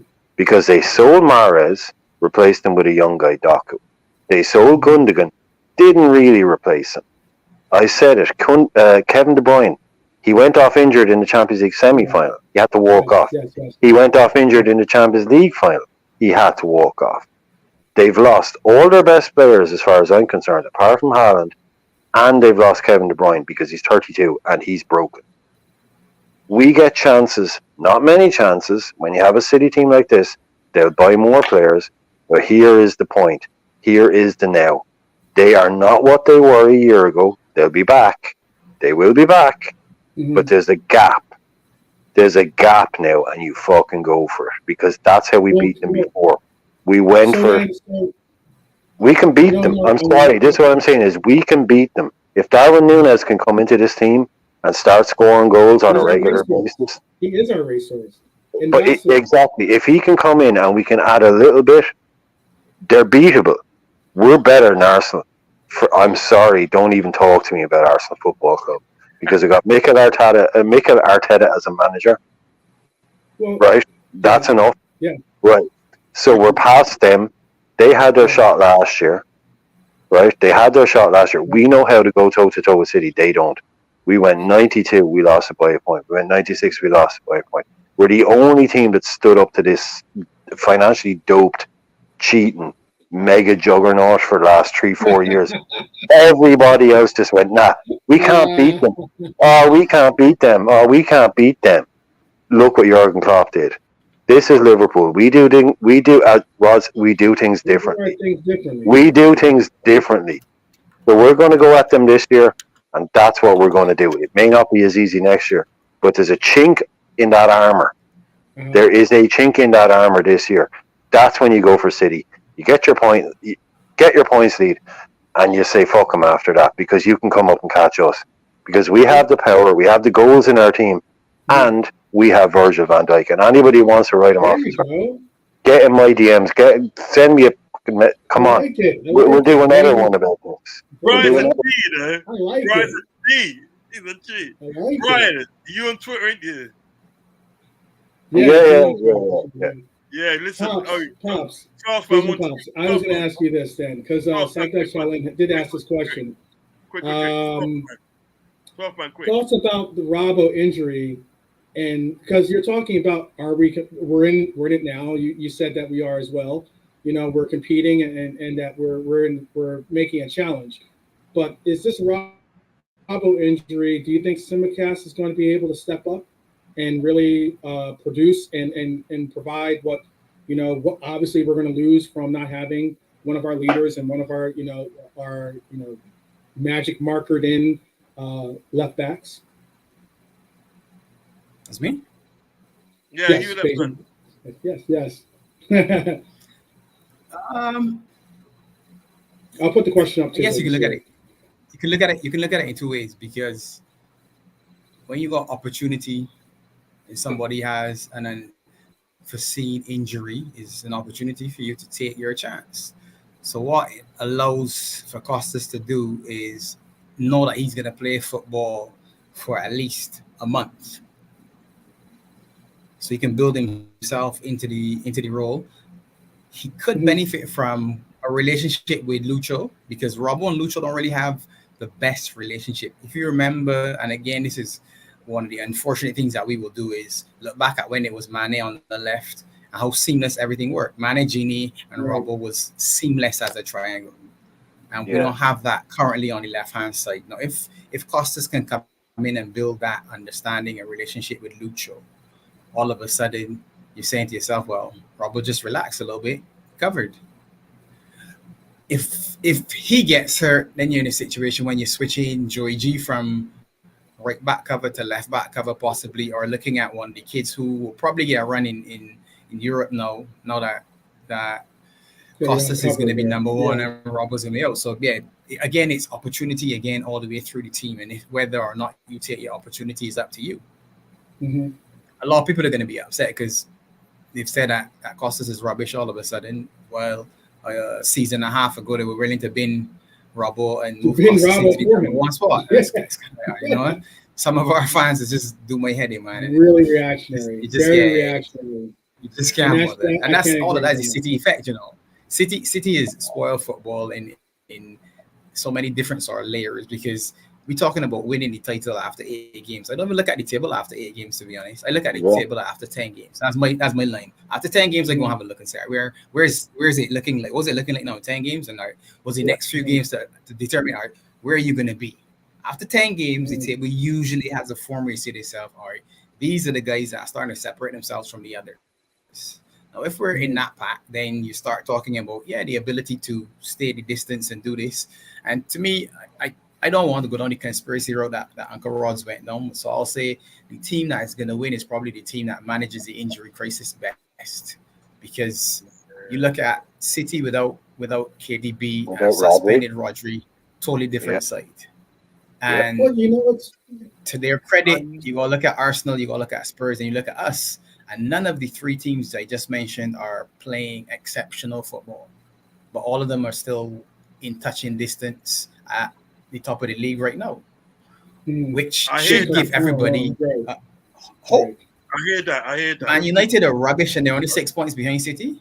That last minute win moved them from being crisis central for the international break, where all of the content creators would have gone mad saying, oh my God, Ten Hag needs to go, this body needs to go, whatever, to, hey, look at it. We only 6 points off of City all of a sudden. So that quickly changed from half empty to half full in 3 minutes. It was for Mac Sauce to do the damage. So to me, it's all overreactionary, because City have been so good for the length of time that they've been on top. Right. They've set the new standard at that 90 point plus. And to be honest, we're the only team that's been able to get to that level. And that's not a boast or brag, because as everyone says, we've only won one, which is somehow some sort of slight and disrespect us. Oh, you've only won one. And you're saying, well, you haven't won any. Yeah. You've only won one. It's like, okay, sorry for only winning one when you haven't won any. Right. Some people, some man are clung wrong. Just a quick one, yeah. Yeah. The reason why I say about sort of like, you know, the bad decisions in the day is because of the decisions at the day of what you get in the game, and they can not only affect that game, but can affect games after that. Do you know what I mean? Because right, you look at the Tottenham game, yeah. Look at the Tottenham game. We all know at the day there was three really bad decisions at the day. There was red cards, 2 red cards, and which shouldn't have happened, and then you got like the offside as well, yeah, which and they wasn't offside. You know what I mean? But 3 bad decisions. Now roll on to next week now, and we play Brighton. You know what I mean? So then we're lacking 2 players at the day that could have made an impact in that game. You know what I mean?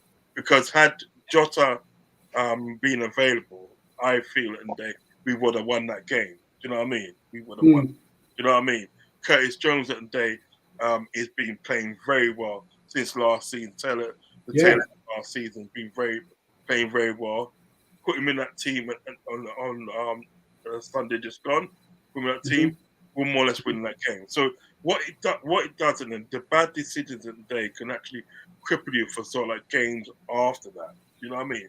So when I say sort of like in the way that obviously, you know, the team that gets less bad decisions could go on to sort of like win the Premiership, because what will happen in the day is some of the games that they do play will be less affected, so they can go and kick on. Because really and truly, and apart from sort of like the Tottenham game, apart from Thiago being injured, right, that Thiago being injured, and I think was it Trent injured for that game? Trent was injured for that game against Tottenham. They're saying we only had like 2 players that were injured out of the whole squad and everything. That, you know what I mean? And we still had a pretty good big squad, and we still had a lot of players to pick from. Do you know what I mean? Absolutely. You know what I'm saying? So really and truly, the bad decisions at the day, that you can get in one game can not only hinder you for that game, it can hinder you for the next game. That's what I mean. They sort of like the team that gets the less bad decisions, they could very well go on to sort of like winning that league. Do you know what I mean? Right. You know, I mean, it sounds a bit conspiracy-ish, and that's not. It does sound that, but it is fact. Do you know what I mean? When you look at it, because even when Man United at the day back in the 90s and all that, and the 2000s, right, and then when they was winning sort of like their titles and that, right. If you notice that there wasn't a lot of bad decisions they were getting. If anything, they was getting decisions that they for them in their favor, which enabled them and to go on and kick on and sort of like do this and do that. I remember one where they played against Fulham. Do you know what I mean, right? And Van Nistelrooy ran into the area and he literally tripped himself up and he got a penalty. Puts away the penalty. Their head. Do you know what I mean? So decisions at the day on the pitch, and then they do affect the team, whether it's good or whether it's bad. It has for the team and for them to kick on. Because look at another one. When Rodri and they handballed that ball in the area for sort of like goodness. Why you gotta do that? No, but I'm drawing as a reference. When he handball that in the area, right, had sort of like Everton be given at the days penalty, they more likely would have put that away. Yeah, that's a point in the day that sort of like Man City gets out of the game. We won all our games at the day towards the end of the season. We lost by 1 point that season. Yeah, that's what I'm saying. That would have been taking away those 2 points that they got from that win. Would have been a difference in us winning. Assuming they didn't go on and score another goal. Yeah, but assuming they didn't go on the score, Assuming assuming Sweden that scored makes the makes penalty. the penalty kick, yeah, we could only all those assume. assumptions, right? We can only assume. But do you see what I'm? Do you see where I'm going on this? And from that, Yeah. it's Yeah. the decisions at the day that's like a team at the day will get in the game that would would affect so like that game and further affect Yeah. other games in the day Yeah. in so like for the good or for the bad. Simple as that. Well, there's two other things. I noticed also. Uh, I think it was Brian referenced KDB, or it might have been Pops that referenced KDB. But you know what's interesting? I think it was Brian actually that referenced KDB when you're talking about the fact that he's been injured so much. And what's very interesting is that that's what I'm trying to get across as being a very, very interesting bar that we utilize and or we see being measured. And that is KDB's been injured quite a bit throughout his as of late, especially in his career. And I think that KDB is one of the best players of this era, and I think that KDB is actually just an exceptional player in general. But you know, the same critiques and same like fervor that is held with this VVD can't get back to his level, or VVD's washed, or VVD is this or that.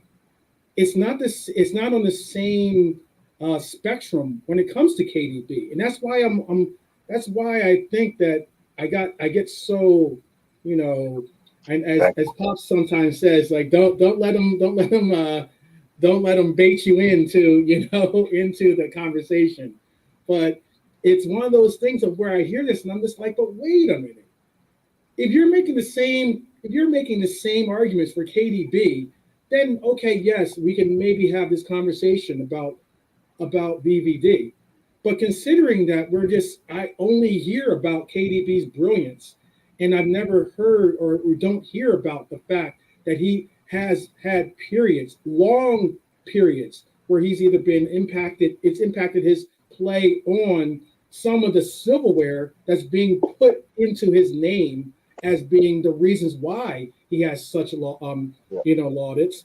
I think that that's why I'm getting across or trying to get out the perspective I am. And I know Pops is biting at the bit to get Pops is ready to go. Yeah, I know. Can you see my perspective on that, Pops, or am I wrong on thinking that way? Remember, I keep telling you, don't take the bait. Don't take the bait. Right. I mean, City won the league when KDB was injured for a long time as well. So there's a history where the team has been good enough to win the league without him, which is obviously the default. So right now they'll say, well, we've done it without him, so it's fine. Plus, what you get is a better KDB at the second half of the season, which is, as Brian would say, when you want to win the Grand National, this is the race that you want. He'll be ready. Mm-hmm. He's not coming back in December either, unless there's issues. You're not going to see him until next year. Back. Yeah, they won't rush him back. And even when he's ready, it's going to be slow and steady, nice and easy. He's now the Gundogan for this season. So he's already had a new role established for him. So it's up to Doku and Jack Grealish and Phil Foden to fill in and get Haaland moving along. Because all you need to do is just keep this team ticking. That's it. Haaland's going to score. He's going to get goals. Yes, this is the three games without a goal. Oh, my God. He was supposed to score 50 more or whatever. Who knows? But they're still there. They've got a solid defense, a top keeper, plenty to rotate, plenty money to spend if they need to in January as well. Mm-hmm. Now, the comparison between VVD and KDB and class and injury and washed and all that, that's just... Well, can I say this? Can I say this to you? It was quick. And the reason why I do make this reference is because earlier in the broadcast, one of the quotes was, I believe it was Michael Owen saying this, but they were basically saying that, it was Jamie Carragher saying this, and he was saying that there's been two of the greatest players in the Premier League history or era have been VVD and KDB, and he referenced them as being just two great players in general and having them on the same pedestal. That's why I'm giving this reference, and I'm saying if Jamie Carragher is going to make references about the injury and about how it's affected his play and da da da da. But then you don't reference KDB's injuries and how, look, he got injured in that Champions League game that they won. He wasn't a part of their win in that. He got injured for large portions of it. He was injured when he was injured when that game started. Yeah, Right. he was in. He He played was injured. injured when the game started. He was injured Yeah. in the semi-final, and was they a get. I don't gamble. know if anyone's He ever got played. the eye. He got the, and it wasn't like he got the broken. I think it was like he got. Oh, that was years. No, that was before. He Sorry, went. that was He before. Yeah, That was before, but he broke down. that was an influential game too, though. No, but he broke down in a Champions League semi-final Yes, exactly. because he couldn't play anymore. He broke down and he had to be But that taken was the off. year they were up. They were up against Real Madrid that year, right? And that's the year Real Madrid battled back and won and ended up taking it to extra time and won. But he wasn't a part of that. That's why I'm making the references of like his injuries have cost and sometimes cost him and not cost him. But all the same. Yeah. See, Okay. it's harder to look at a cost when they've won everything and then they've won the treble and then they've done the quadruple and then they're the centurions and then. So the list of accolades in and around City sort of insulates Let's not get too injuries for KDB. So it's easier for you to elevate him and say, well, look, yeah, he's great, but look at what he's won. And then you can, as you just said, you can say, well, he wasn't part of that or that or that, but ultimately he's part of the team and he is a great player. So he's going to get the plaudits more so than that sort of microscopic look on him and saying, look, he was injured at this point, and this point. They would say, well, so what? He contributed to getting us to that point, and then we carried him for the rest of the journey. But then why don't you utilize that for Virgil then? Considering we just commented because you're not rational. impactful. Come on, this isn't about being rational, 12th man. This is about clicks and likes and keeping things happening. Let's be honest. Most of the discussions in and around football are not rational. It's if I say something, how can I get someone to react? So I've said it, you've reacted, I've got it. Now you're going to have a discussion and you're going to get reactions from other people. So that reaction just continues to spread. It's like a chain reaction. Is why, I like I said, I don't listen to a lot of the horde. Jamie Carragher is and Michael Owen and Steve McManaman, all players that I like and I have a certain degree of respect for, but they've got certain things that they say that I know is no, that's not for me. I'm not eating that. That's just them trying to like the touch paper and catch people and have things happen, which is media. Mainstream media has actually become more like social media, to be honest. It's just the same like and subscribe, click, just and they used to look at the YouTubers, Robbie and Redman TV, I guess sort of the I would say the bigger channels who started a long time ago, and they used to be disrespectful to them and say a lot of things that were derisory about that. And now they're utilizing the same techniques that they claimed were used by them. Now so it's no major difference. Michael Owen was on TV with Howard Webb while he was discussing the Kovacic issues and all the other stuff. And he just goes along. He doesn't really say, well, what about this? And he doesn't really challenge him because you know what? That's not his job. His job is just to say, all right, I'm on the show. I kind of presented it. He himself is going to go home saying, I wish I could really go after him, probably. But that's not what he's being asked to do in the job. He's being there to sort of placate the media side of things, saying, well, look, it's not really our fault. Don't worry about it. It swings and roundabouts. You'll get some good decisions. You'll get some bad decisions. We're trying to make it better. Blah, blah, blah. It is what it is. Yeah, just before. The Virgil and the KDB comparison is just to get you, 12th man, sort of got him. That's all it is. If you know the truth, you just said it. KDB, VVD, two exceptional players in this generation of this period of the Premier League. Exceptional. Right. Absolutely. No, I was just saying just before because I got nip off. When I eat a car today, you know, hungry ass. All right? You know what I mean? Yeah? You know them talks, they ain't it, Virgil, innit? You know them talks, Well then, okay. What I'm saying that day is like, literally at the day, what you're saying, Major Fox, 100% right, I agree with it. Do you know what I mean? Because what it was at the day, it's like, as you said at the day, it was a situation at the day that they used to sort of like, throw a lot of shade at the day to people like Redman TV, and sort of like Robbie as well, right? Because before that, they were the voice. They were the voice. They told you what was right. They told you what was wrong, and you never challenged it because you didn't have the format to challenge it. Do you understand what I'm saying? So it was like that. Do you know what I mean? But then, sort of like with the rise of like YouTube channels at the day, where you had people like Redman TV, then you had Robbie and everything that right started to put a different spin on it. You know what I mean? It was a chain reaction to other sort of like people to get sort of like channels and channels. So what actually happened that day is Sky Sports and a lot of those media outlets at the day that dealt with sports, they dealt with sports. A lot of them at the day lost viewers. They lost viewers. So what did they do? They picked certain people at the day, right? And they built a YouTube channel, you know what I mean? But built by Sky Sports and whatever. And they employed people like Flex and all those sort of people to do that YouTube channel. Do you know what I'm saying? Because it was great in the day, like can't beat them, join them. Do you know what I mean? But there was the margin that there was before that in the day, right? They didn't want to get involved in that. Do you know what I mean? So now in the day, you got people like, Jamie Carragher, Michael Owen, Gary Neville is another one. They will go along to get along. Do you know what I mean? Roy Keane, sure. What they don't want in the day is anything literally affecting their check that they're getting every month. They don't want that. Well, maybe not Roy Keane. I think Roy Keane doesn't care. That's true. They would literally say at the day, sort of like, they'll say one thing and then they will say the other. Do you know what I mean? Right.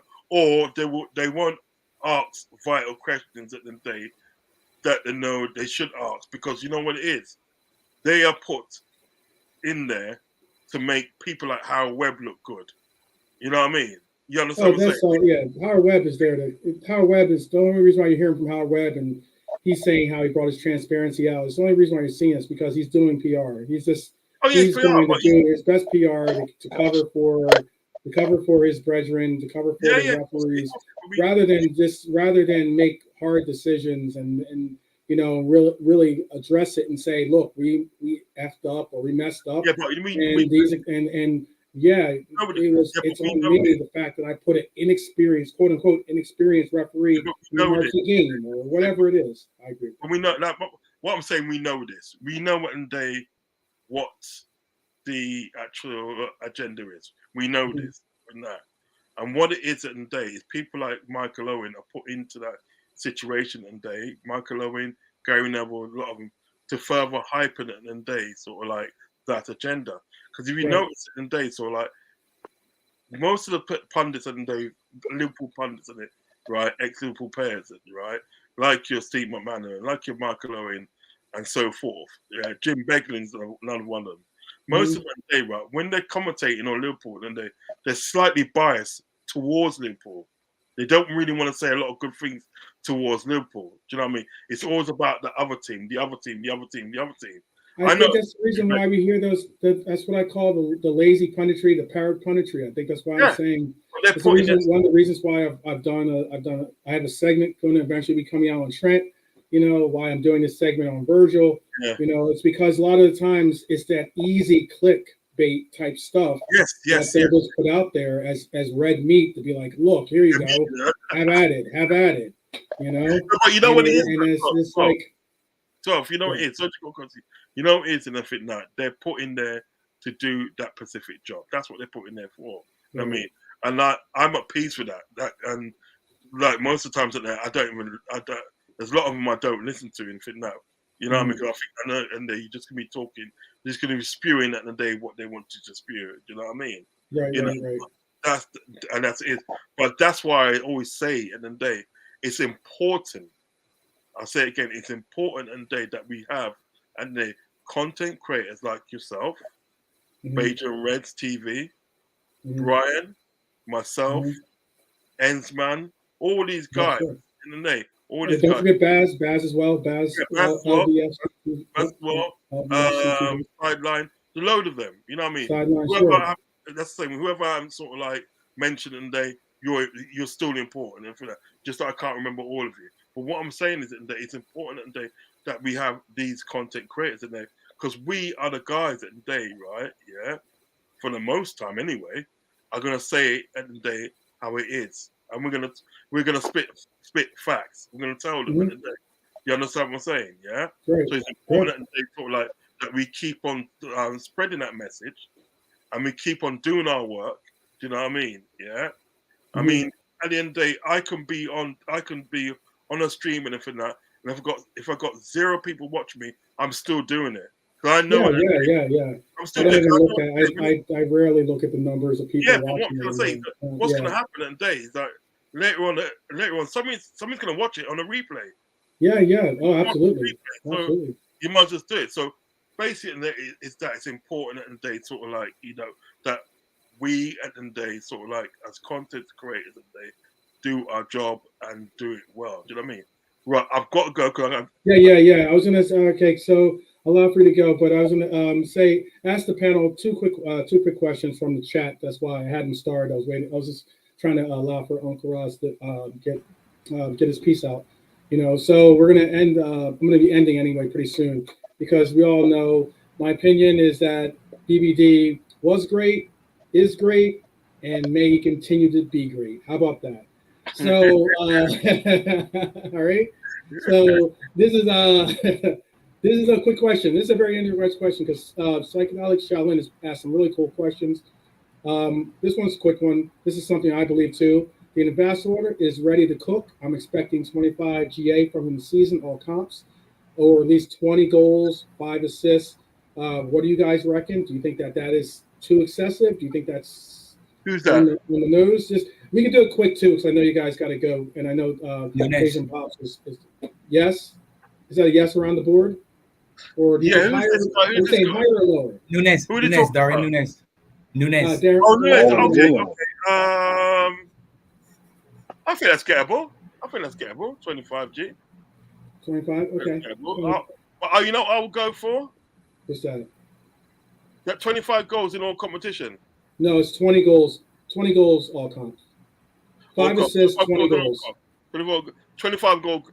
So basically, because he got, I think he got like around 14 goals last year, 14 goals, 4 assists last year, I think, or something around there. So basically, he's looking at upping it another six goals in all comps and getting an additional assist. I'm going for the 25. 25 G. I think that's a safe number. And then this is the other question that was very, very good question. So it's off topic, but he asked, who was a better player? Mane, who scored 120 goals during his time in Anfield with 48 assists from his 259 games, or Hazard with his 352 appearances for Chelsea, who scored 110 times and provided 92 assists? That's good. Depends on what. I'll take it down so you saw the question, Pops, right? Yeah, Pops, depends on what. Okay, just making sure. So I want people to be able to see you. I don't want it blocking. Yeah, no worries. Your daughter's small. Yeah, can't block the small. Right, there you go. Well, so It depends on what you like. So come on, don't give us you're the stats man. Don't give us a PC answer. Give us the Virgil Van Dijk. You're the stats man. You're the stats man. Other people are the eyes man. Hazard is better on the eyes. Come off the fence. Come off the fence. Come off the fence. Come off the fence. No, there's no fence. There's no fence for me. Hazard is better on the ice, but Mane is my player, so it's easy for me. I wouldn't swap Mane for Hazard. If I'm asking me a question, I wouldn't swap him. I wouldn't swap Mane for Hazard. I wouldn't. And I think Hazard is fantastic, but I wouldn't. Yeah, but in terms of the contributions, Hazard had more contributions than Mane. If you're looking at the numbers, just numbers. And again, if it's optics and you like silky skills and all of that, you might pick Hazard. And I wouldn't say you're wrong. I'm just saying. I watch Mane every week, and I loved him, and I wouldn't have swapped him for Hazard. I wouldn't. And that's not saying that Hazard isn't good, but Mane for me. Can I say something? Yeah. Can I say something? I get what you're saying. I don't know how you derive to that. You know what I mean? The only thing I would say, Mane played 3 different positions. Hazard only played one. You know what I mean? The argument could be then Hazard was better in one position and Mane needed to play 3 different ones because he wasn't as good, depending on which way you want to spin it. No, because what it wasn't, they Salah come in and Salah was going to play on the right. Obviously, he had to go to the left. Luis Diaz come in and then he got pushed into the middle, and he was clocking at numbers in all different positions. So then the other argument could be he's more versatile. It depends on which way you want to spin it. Yeah. But I just told you what it was for me. Yeah. So your Mane. I mean, you're looking at it from a perspective of a Liverpool perspective, in that would you have taken Hazard over? You wouldn't have taken Hazard over Mane for Liverpool. No. No, I wouldn't have. Because can you flip it then? Do you think that Chelsea would take? Do you think Chelsea would have taken Mane over Hazard for Chelsea? I think they probably would have. No. You think they would have stuck with Hazard? You know, they're licky already, You know, they're licky already. See, one. That's too bad, John. That's true, right? One of the the licorice. One of the issues with combined 11s for me is just this: when you look at teams, things fit together for a reason.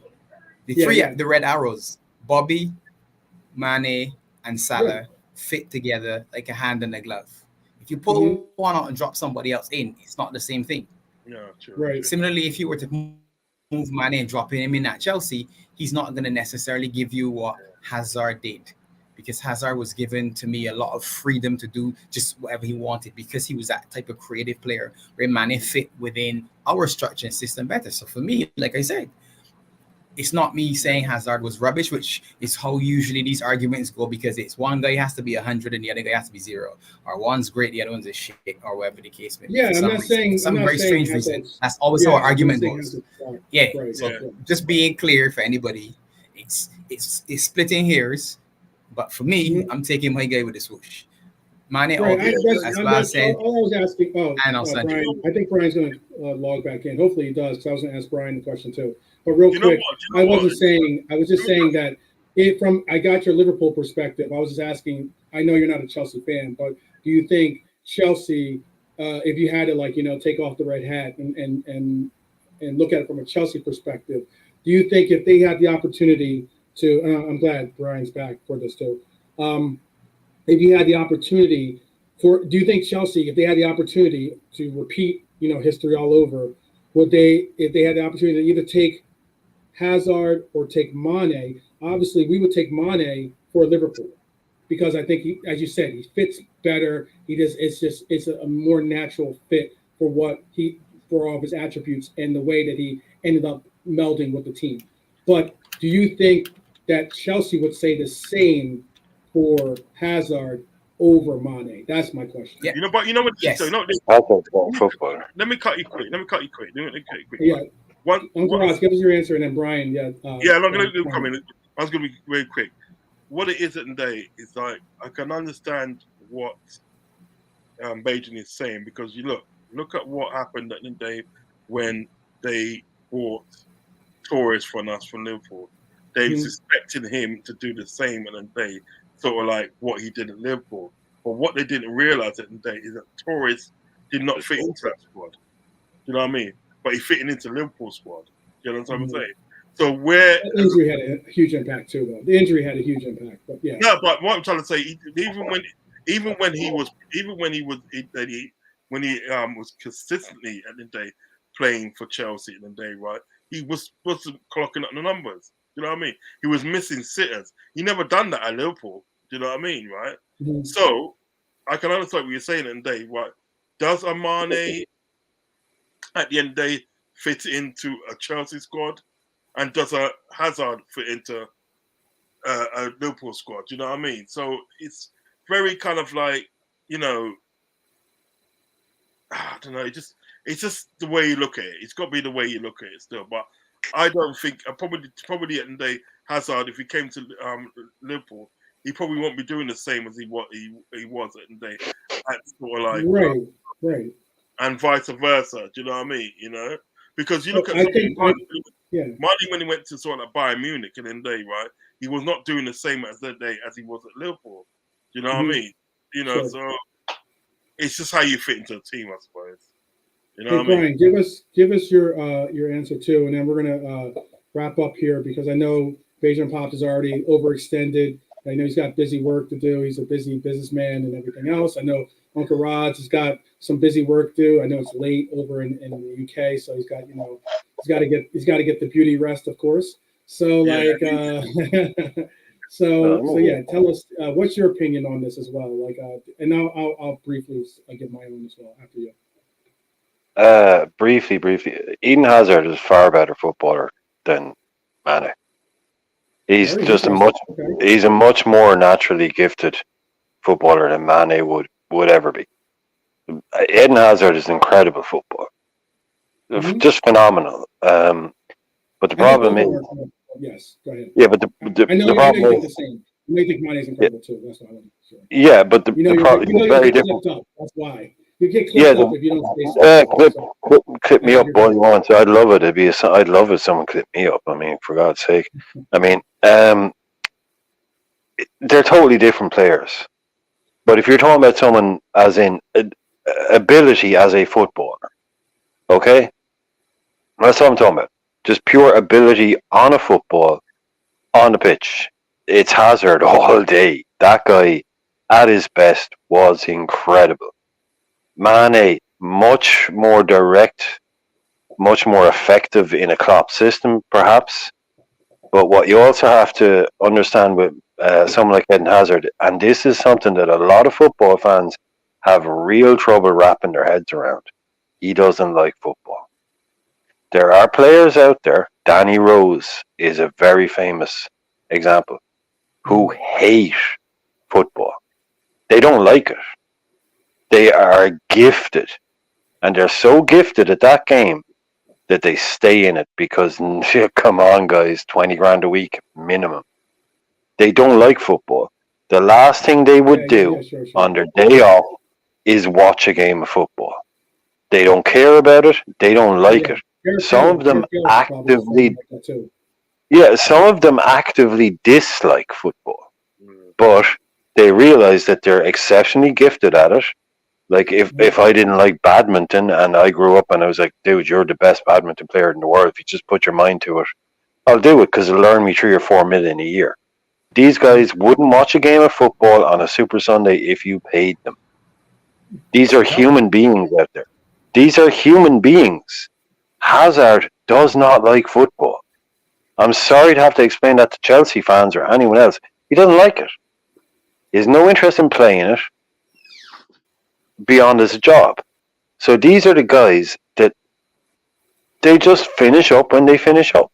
But they have all the ability in the world. And it's a very strange, it's a strange place to fall into, that anybody could think that a footballer doesn't like football. Well, they don't. Some of them don't. Hazard is a prime example of that. And what happens when you get your 100 million raised into 140 million move to Real Madrid? He completely drops off a cliff. He's gone, and he's just retired at the age of 32. Yeah. If that man loved football, if that man even liked playing football, he would be taking a job. He would be going off to somewhere else just to play the game because he loves the game. Just to play. I'll take 10 grand a week. I'll take 5 grand a year. And I'll go, Hazard, as soon as the gig is up, I'm out, boys. I'm gone because I can't take this circus. I don't like it. Most people would give their right. Fans think I would give my right arm to be as talented as this guy. Body part, let's just say that. Yeah. Yeah, no, I give my right arm to be as talented as this guy. And they can't understand why he doesn't love the game. I mean, it's fairly easy to understand as far as I'm concerned. It is just a job to some of these guys. It's just some people are naturally gifted at things that they don't love. That's good. I think this is the guy. No, but the Mane and Hazard thing, that is a terrible comparison. That is an apples and oranges comparison. As far it's an apples and oranges. They both play the same position. They're both No, but exactly a position on a foot. They both play football. 12 man. Right. They both play football. Well, I mean, it's harder. It's a little bit difficult to compare KDB, which I was doing too. Yeah, but dude, right? I saw dude. I saw a stream yesterday from someone who was very nice, he's very well popular and all that, and his whole stream was, it's a Liverpool channel. His whole stream was, who's better, Salah or Hazard? What do you think you're going to get on that Liverpool channel? Do you think you're going to get a reasoned discussion about who was Hazard's a better footballer than Salah is? Footballer, he's technically a better footballer. He has better technique. He's more skillful. But is he a Mo Salah? No, he's not a Mo Salah. So what are you going to get off a Liverpool channel on it? You're going to get some reasoned debate on that? I can sit here all day and say, yeah, in a five-a-side football team, the most skillful player on the pitch isn't going to be Mo Salah. Mo Salah, who cannot beat a man, by the way. Mo Salah, who can try and dribble past two players consistently. No, when was the last time you saw? When was the last time you saw Salah dribble? When was the last time you saw Salah dribble past somebody? Side of the stage, you're like, yo, come off the stage. He come up against a good Man City side and everything that, and dumped 3 players on their ass. And not only did he do that 1 week, no, Rod, I know, but Rod, I mean consistently. I'm going to narrow it down. Who's a better dribbler, Hazard or Salah? Salah. Really? Yeah, Salah for me. I don't believe. Okay. No, fine. I would have said Hazard. No, I would have said Hazard. Hazard's a good player. Hazard's a good player, maybe a great player in the day, right? But I don't think the distance between Hazard and Mane is that massive. I don't think it's that massive. But it's all about, isn't it? It's all about contribution on the pitch at the end of the day, isn't it? It's all about contribution on the pitch.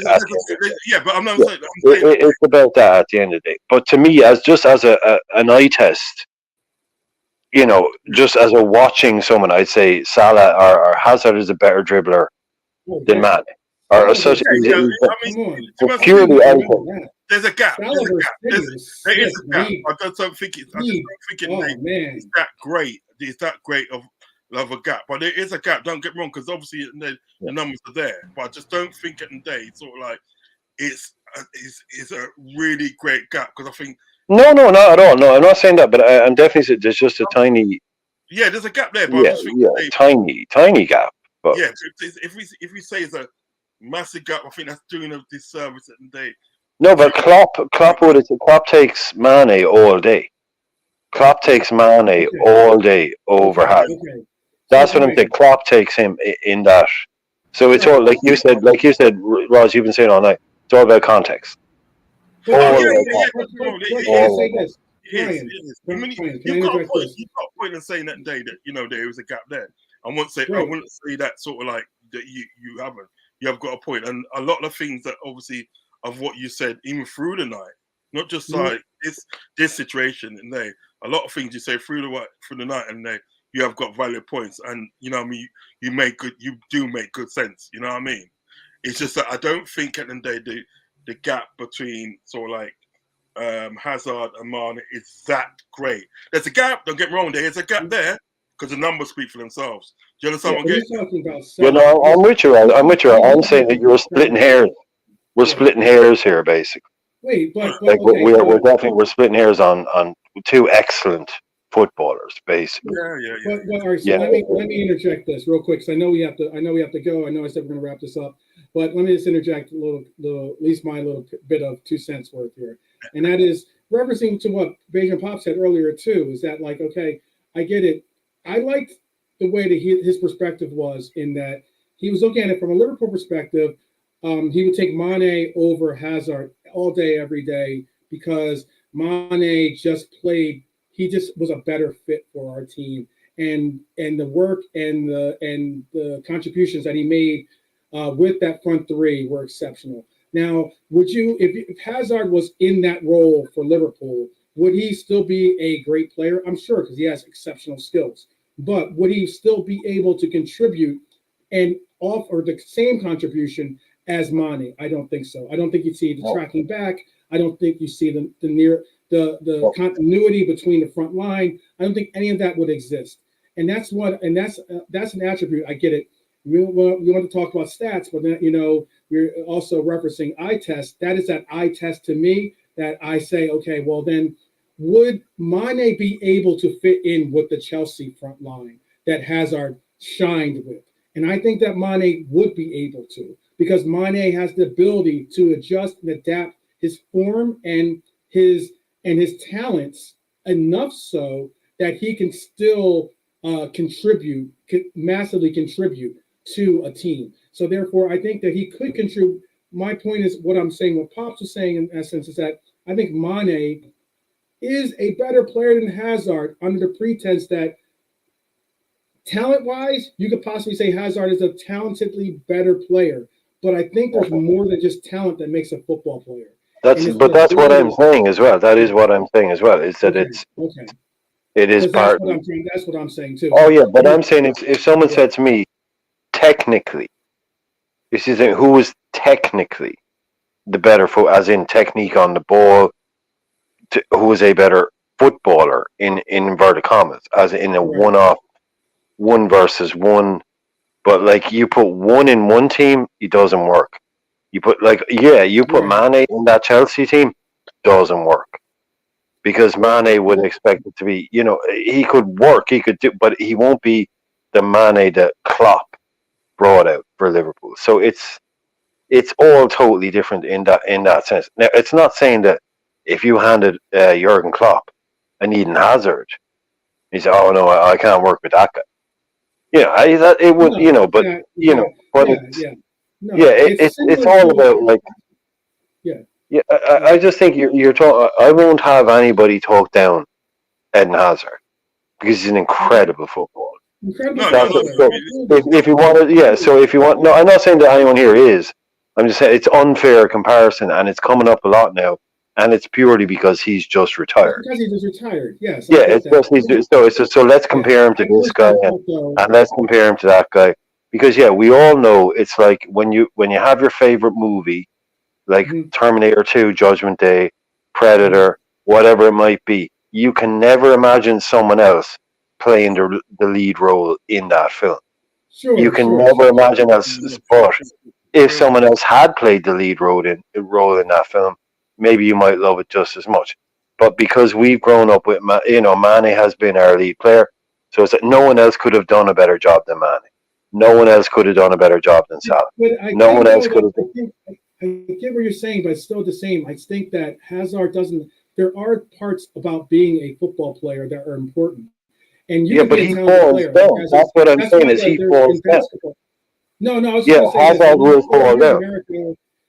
Over here, this thing called N1, and there's these players that are street ball players, and like the professor and all those people that are amazing players. Okay, absolutely incredible players. Skill levels like Harlem Globetrotter style skill levels. However, they're not going to be able to play for the Lakers, or they're not going to be able to play for these teams that are. But we're making the same. That's what I'm trying to get across. Yeah, no, we're making the same point. We're making the same point. Is that we are making the same point. Is the talent isn't enough. The talent isn't enough. That's what but we're saying is that like you don't win the lottery and Sorry, go ahead, Rods. Go ahead. No, sorry. I'm just saying that in the day, right? I think, as you said before, Brian, I think it's a bit unfair and to compare like players of that stature together in the day, because let's face it, in the day, right? They were both great, exceptional players. Yeah. Great, exactly. I'm not saying either one is bad. I'm not saying that at all. No. And they're both exceptional players at the day, so like at the top of their game. They're both exceptional players in the day. Do you know what I mean? And I think what it is in the day is like what, going back to what Bajan said earlier on, is like put Hazard in Liverpool team, it might not work. You know? You put Mane in a Chelsea team, it might not work. You know what I mean? And I'm more inclined to believe that what Bajan said. I'm more inclined to believe that because at the day, how do we know at the day that sort of like Hazard can cope with a different system? Do you know what I mean? Maybe the Right. system that he had at Chelsea suited him, that brought out the best in him. Do you know what I mean? Right. That's what we got to think about. And maybe the system that sort of like, well, obviously the system that Liverpool had brought out the best in Mane. Do you know what I mean? Sure. This is what we got to think about. We got to think about this at the day. There's always systems at the day in a team at the day that can bring the best out of you, can bring the best assist out of you, can bring the best goals out of you, can bring the best technical ability out of you. There's always a system that can do that. So maybe at the day, sort of like when you look at Chelsea, what Hazard done at Chelsea, and by no means at the day I'm diminishing what Hazard done, because he done some great things at Chelsea. Absolutely. But maybe at the day that was his system, and he was able to flourish in that system that made him an amazing player. He wasn't just a good player, and he wasn't just a great player. He was an amazing player. Do you know what I mean? Goes to what? But I can't stress enough. I can't. I would say the same with Mane. I would say the same with Mane, because so whenever Mane and Salah linked up and everything, that it was beautiful. It was it was just beautiful to watch Mane and Salah link up and play football. Do you know what I mean? Yeah. I remember one pass at the day that Mane did to Salah, and they didn't even look, and he put him in, and everything. That's sure. He just dinked it around, and one touch, dinked it around, didn't even look. And the day, right, he knew at the day Salah was running into that space. Salah's running to the space, collecting the ball, putting it back in net. Do you know what I mean? But then again, I've seen Hazard score a worldie against us.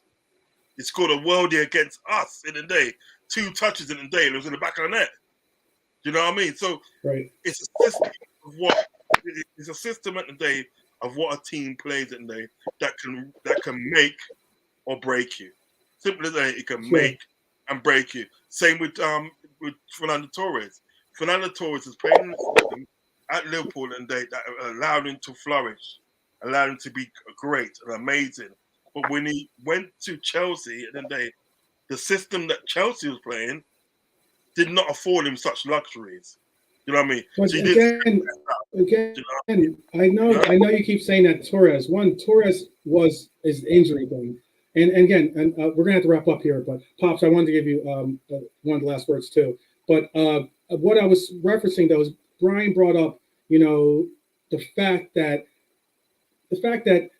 Mane was good for our system. I get that. I just don't think that Hazard would have adjusted or adapted. We would have had to adjust our system to capitalize off of Hazard, as opposed to Mane being able to adjust his gameplay or learn his roles or do these different things and be able to create the presence of Mane that we saw.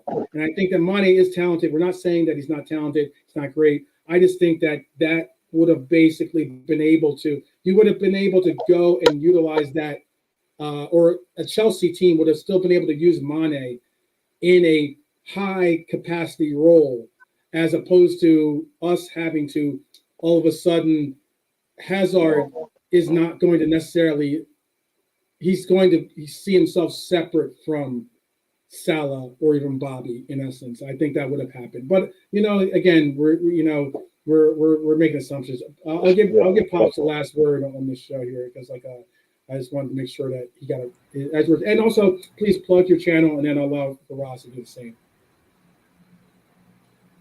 You actually said something very interesting. You switched it sort of at the end, but you just said if you move Mane into Chelsea, right? Yeah, he wouldn't fit the system. But if we moved Hazard into Liverpool, we would essentially have to adjust the system. Wait. If we move Mane, Mane to Chelsea, he would fit. He would be able to Chelsea. adjust. He would fit. Right. If Hazard moved to Liverpool, I don't know if he would be able to adjust. We would have to adjust for him. Right. Exactly. One could argue the reason to adjust the system is for a world-class talent. Sure, absolutely. They could say that is spot on. Absolutely.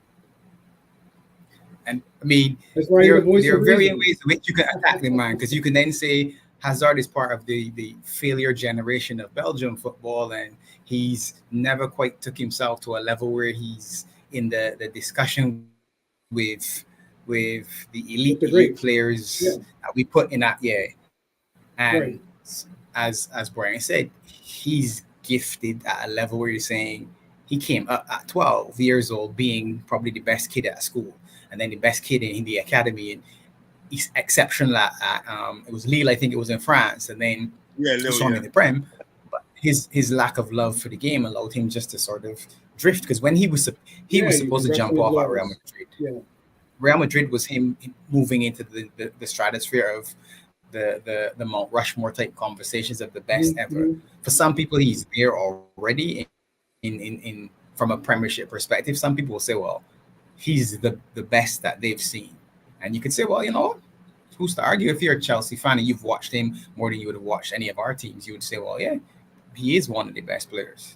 But it just makes for interesting discussion. It's an interesting conversation. I think it's a very interesting conversation to have. It's unfortunately, he is the player that Laszlo said that he doesn't love the game, and you know, right. I think that's a factor in it too. That has to be a factor in it. Gain weight and no retiring. Right. No, I mean, again, if you're assessing, if you're taking that into consideration, right, and you go back to the policy that Laszlo had written there, the no dickhead policy, then as good as he is, he might fall into that.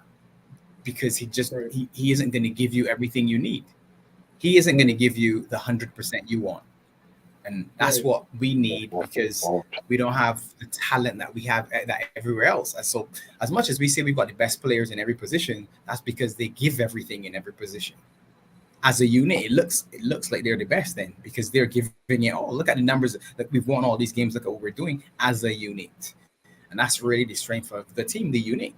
He would have then made it slightly different, possibly. But you know what? Maybe working with the club, his mind might have changed. Maybe. You never know. You never know. You never know. But you know what? They're amazing players. They're amazing players. Wonderful. Yeah, exactly. It's good to just being able to watch them. That's all. Yeah. Considering that Hazard was supposed to go to Arsenal before Chelsea. Whoa. Supposed to go to Arsenal. Interesting. Arsenal was in. It's only in Chelsea to come in with more money that he went to. Very interesting. Chelsea. But if he went to, oh my God, if he went to Arsenal. Let's not even think about that. Let's not even think about it. That's a Bergkamp all over again, you know that, don't you? Stop. Let's not even think about that. Beijing Pops, please give a shout out for Beijing Res TV. What you got coming on? Check me in 50 channel. minutes. That's what. 50 Are you minutes. going to be on live in 50 minutes? Yeah. Okay, cool. Then we'll all be tuning in pretty soon for Beijing Res TV. Still around. Jump on there's still people. There's still people in the chat. Once you're still away, just carry on Beijing Res TV, and you get to see the lustrous smile for sure.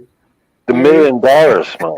The $1 million smile. Brian, I'm sure will be there. That's my Caribbean brother. Show me the money. Show me the money. Show me the money, man. Show me the money.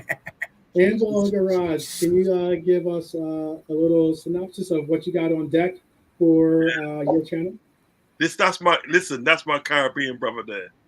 That's my Caribbean brother there. I can see you. I can see you across the sea, brother. Over the river. Nah, big up, Beige. I'm Pops, man. Big up each and every time. Listen, if you're free tomorrow to jump on my show tomorrow and everything that, what I'll do is I'll send you a link, and if you're free tomorrow to jump on, man, because you got good insight. I like your insight and everything.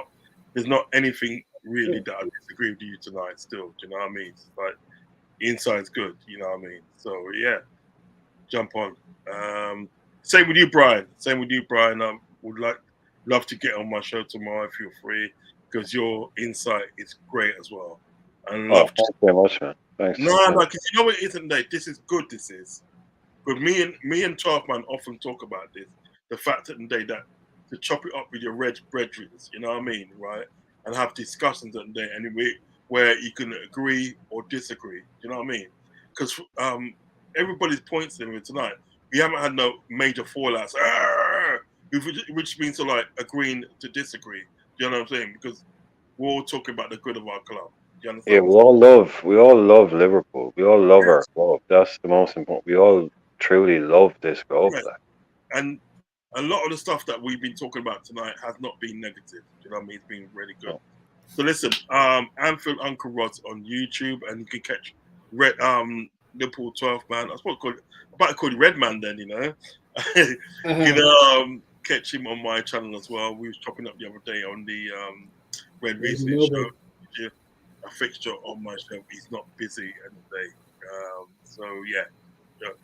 So Anfield Uncle Rods on YouTube. I'm also on Instagram as well. Anfield Uncle Rods, and on Twitter, Anfield Uncle Rods. As I said, tomorrow I've got 2 shows tomorrow. I've got one at 5:15 in the afternoon, and then I've got one later on at 9 o'clock, which is a panel debate show, which is something that always happens on a Saturday night, where we just come on and we talk about everything about football, and usually it's to do with the Reds and that, unless we've got a guest from the other side, but usually it's to do with the Reds. So like, yeah, tune in and like and subscribe. But most of all, please like and subscribe to Liverpool 12 Man's channel. This guy today is a G. He's one of my G's. Appreciate it. You know that? And I mean that for my art still. He's one of my G's, man. The guy in the day, he does his work, he does his research. Trust me, in the day, if he comes on here and he talks about certain things, he's not talking BS. He's researched it and he knows what he's talking about. Nah, man, for real, man. You have to give credit where credit's due. Trust me. You have to give credit where it's due. Rods, we said it earlier on, man. More numbers than the IRS. I know, innit? I know, innit? That was funny, actually. That was good. That was That good. made me chuckle. That made me chuckle, but he does great work. I like that one. Great work. So please like and subscribe to his channel. Show him his support. Show him the support that he deserves. Like and subscribe. Please do. I know there's billions of you lot out there that haven't subscribed to any channel. Please subscribe to this guy's channel. He does great work. Thank you again, and today for inviting me on your show. Oh no, this wasn't gonna be that long of a show. I'm at the 4-hour mark. You guys always we get in such great conversations that we end up always. There you go. Say that. Don't say I'm not. Don't say that. People definitely won't subscribe to my channel if they see this. You know. You definitely won't subscribe for it. You see that. But I appreciate everyone that joined us in the chat. Brian, I appreciate you joining the forum. I know you don't have a personal channel of your own. You hate it when I leave you to have one of the last comments. But yeah, exactly. You leave the guy with no freaking thing with the last thing. But all I say is, there is there's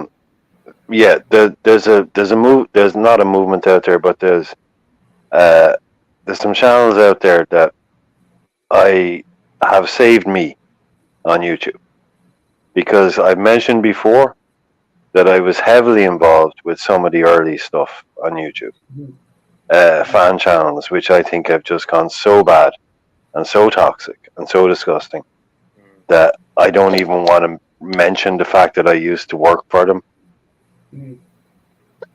And this is a new thing for me, is people like you and 12 and Rods Invasion that are doing the thing that I hoped would always come back, and it took a long time to kick back against the clickbaiters and the crop out, the clickbait thumbnail people that were trying to split this fan base apart. And we're a fan base that should never have been split apart, because I've said it so many times. I grew up through the 90s. I grew up through the 80s, and I've been abused and slagged off as a Liverpool fan. And I can take it all on the chin. Love it. Give it to me. I'll take it all. I'll take it all day long. But what I won't take is Liverpool fans trying to split the fan base for clickbait, for money, and for views. Right? So we've got a group of people here now. Bayesian, Ensman, Rods, people like you. These should be the big channels. These should be the main channels, spreading peace and love, spreading unity. Divide and conquer. That's what they want, is divide and conquer. Yeah, facts. Right? Divide and conquer. That's what they want. So we all come together. We eschew the clickbait stuff. We don't go down that road.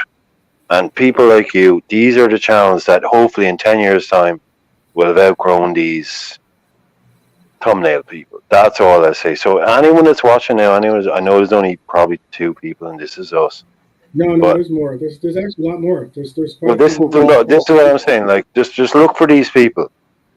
Look for the people that will talk truth. Yeah. Mhm. Just stop clicking on those stupid thumbnails and all of that, because there's really good people out there, and Roz is one of them. Beijing, I mean, come on, pops, I'm giving you too much love tonight. 12 man, all these people, we all know who they are, and I know this is a nonsense. You shouldn't have let me finish, because this is what I'll do. But people, please ignore all those noisy channels. Keep supporting the Reds. There's Man United fans out there. They hate us. Okay? We all band together. We stick up for each other. And we fight all those pricks. All right? There you That's go. us. We're Liverpool Football Club. We're one family. We're one group. And we're one club. Okay? We're all in this together. We fuck all those other people. That's all I have to say. There you go. And how about we keep it with a little island vibe? We just say one love. How about we say one love for all the One Reds, love, baby. One love. One fucking love. one That's love all for I all the Reds and Yeah. the immortal Bob Marley. Oh man, great show, great times. Thank you for tuning in. I can't say enough to and for Uncle Roz. Thank you for We love you all. participating. Big up for Beijing Pops LFC, representing Beijing Reds TV, coming in and representing it to the fullest as always. And Brian, my internet genius, I appreciate you immensely because you always continue to support. You always have some really, really great takes.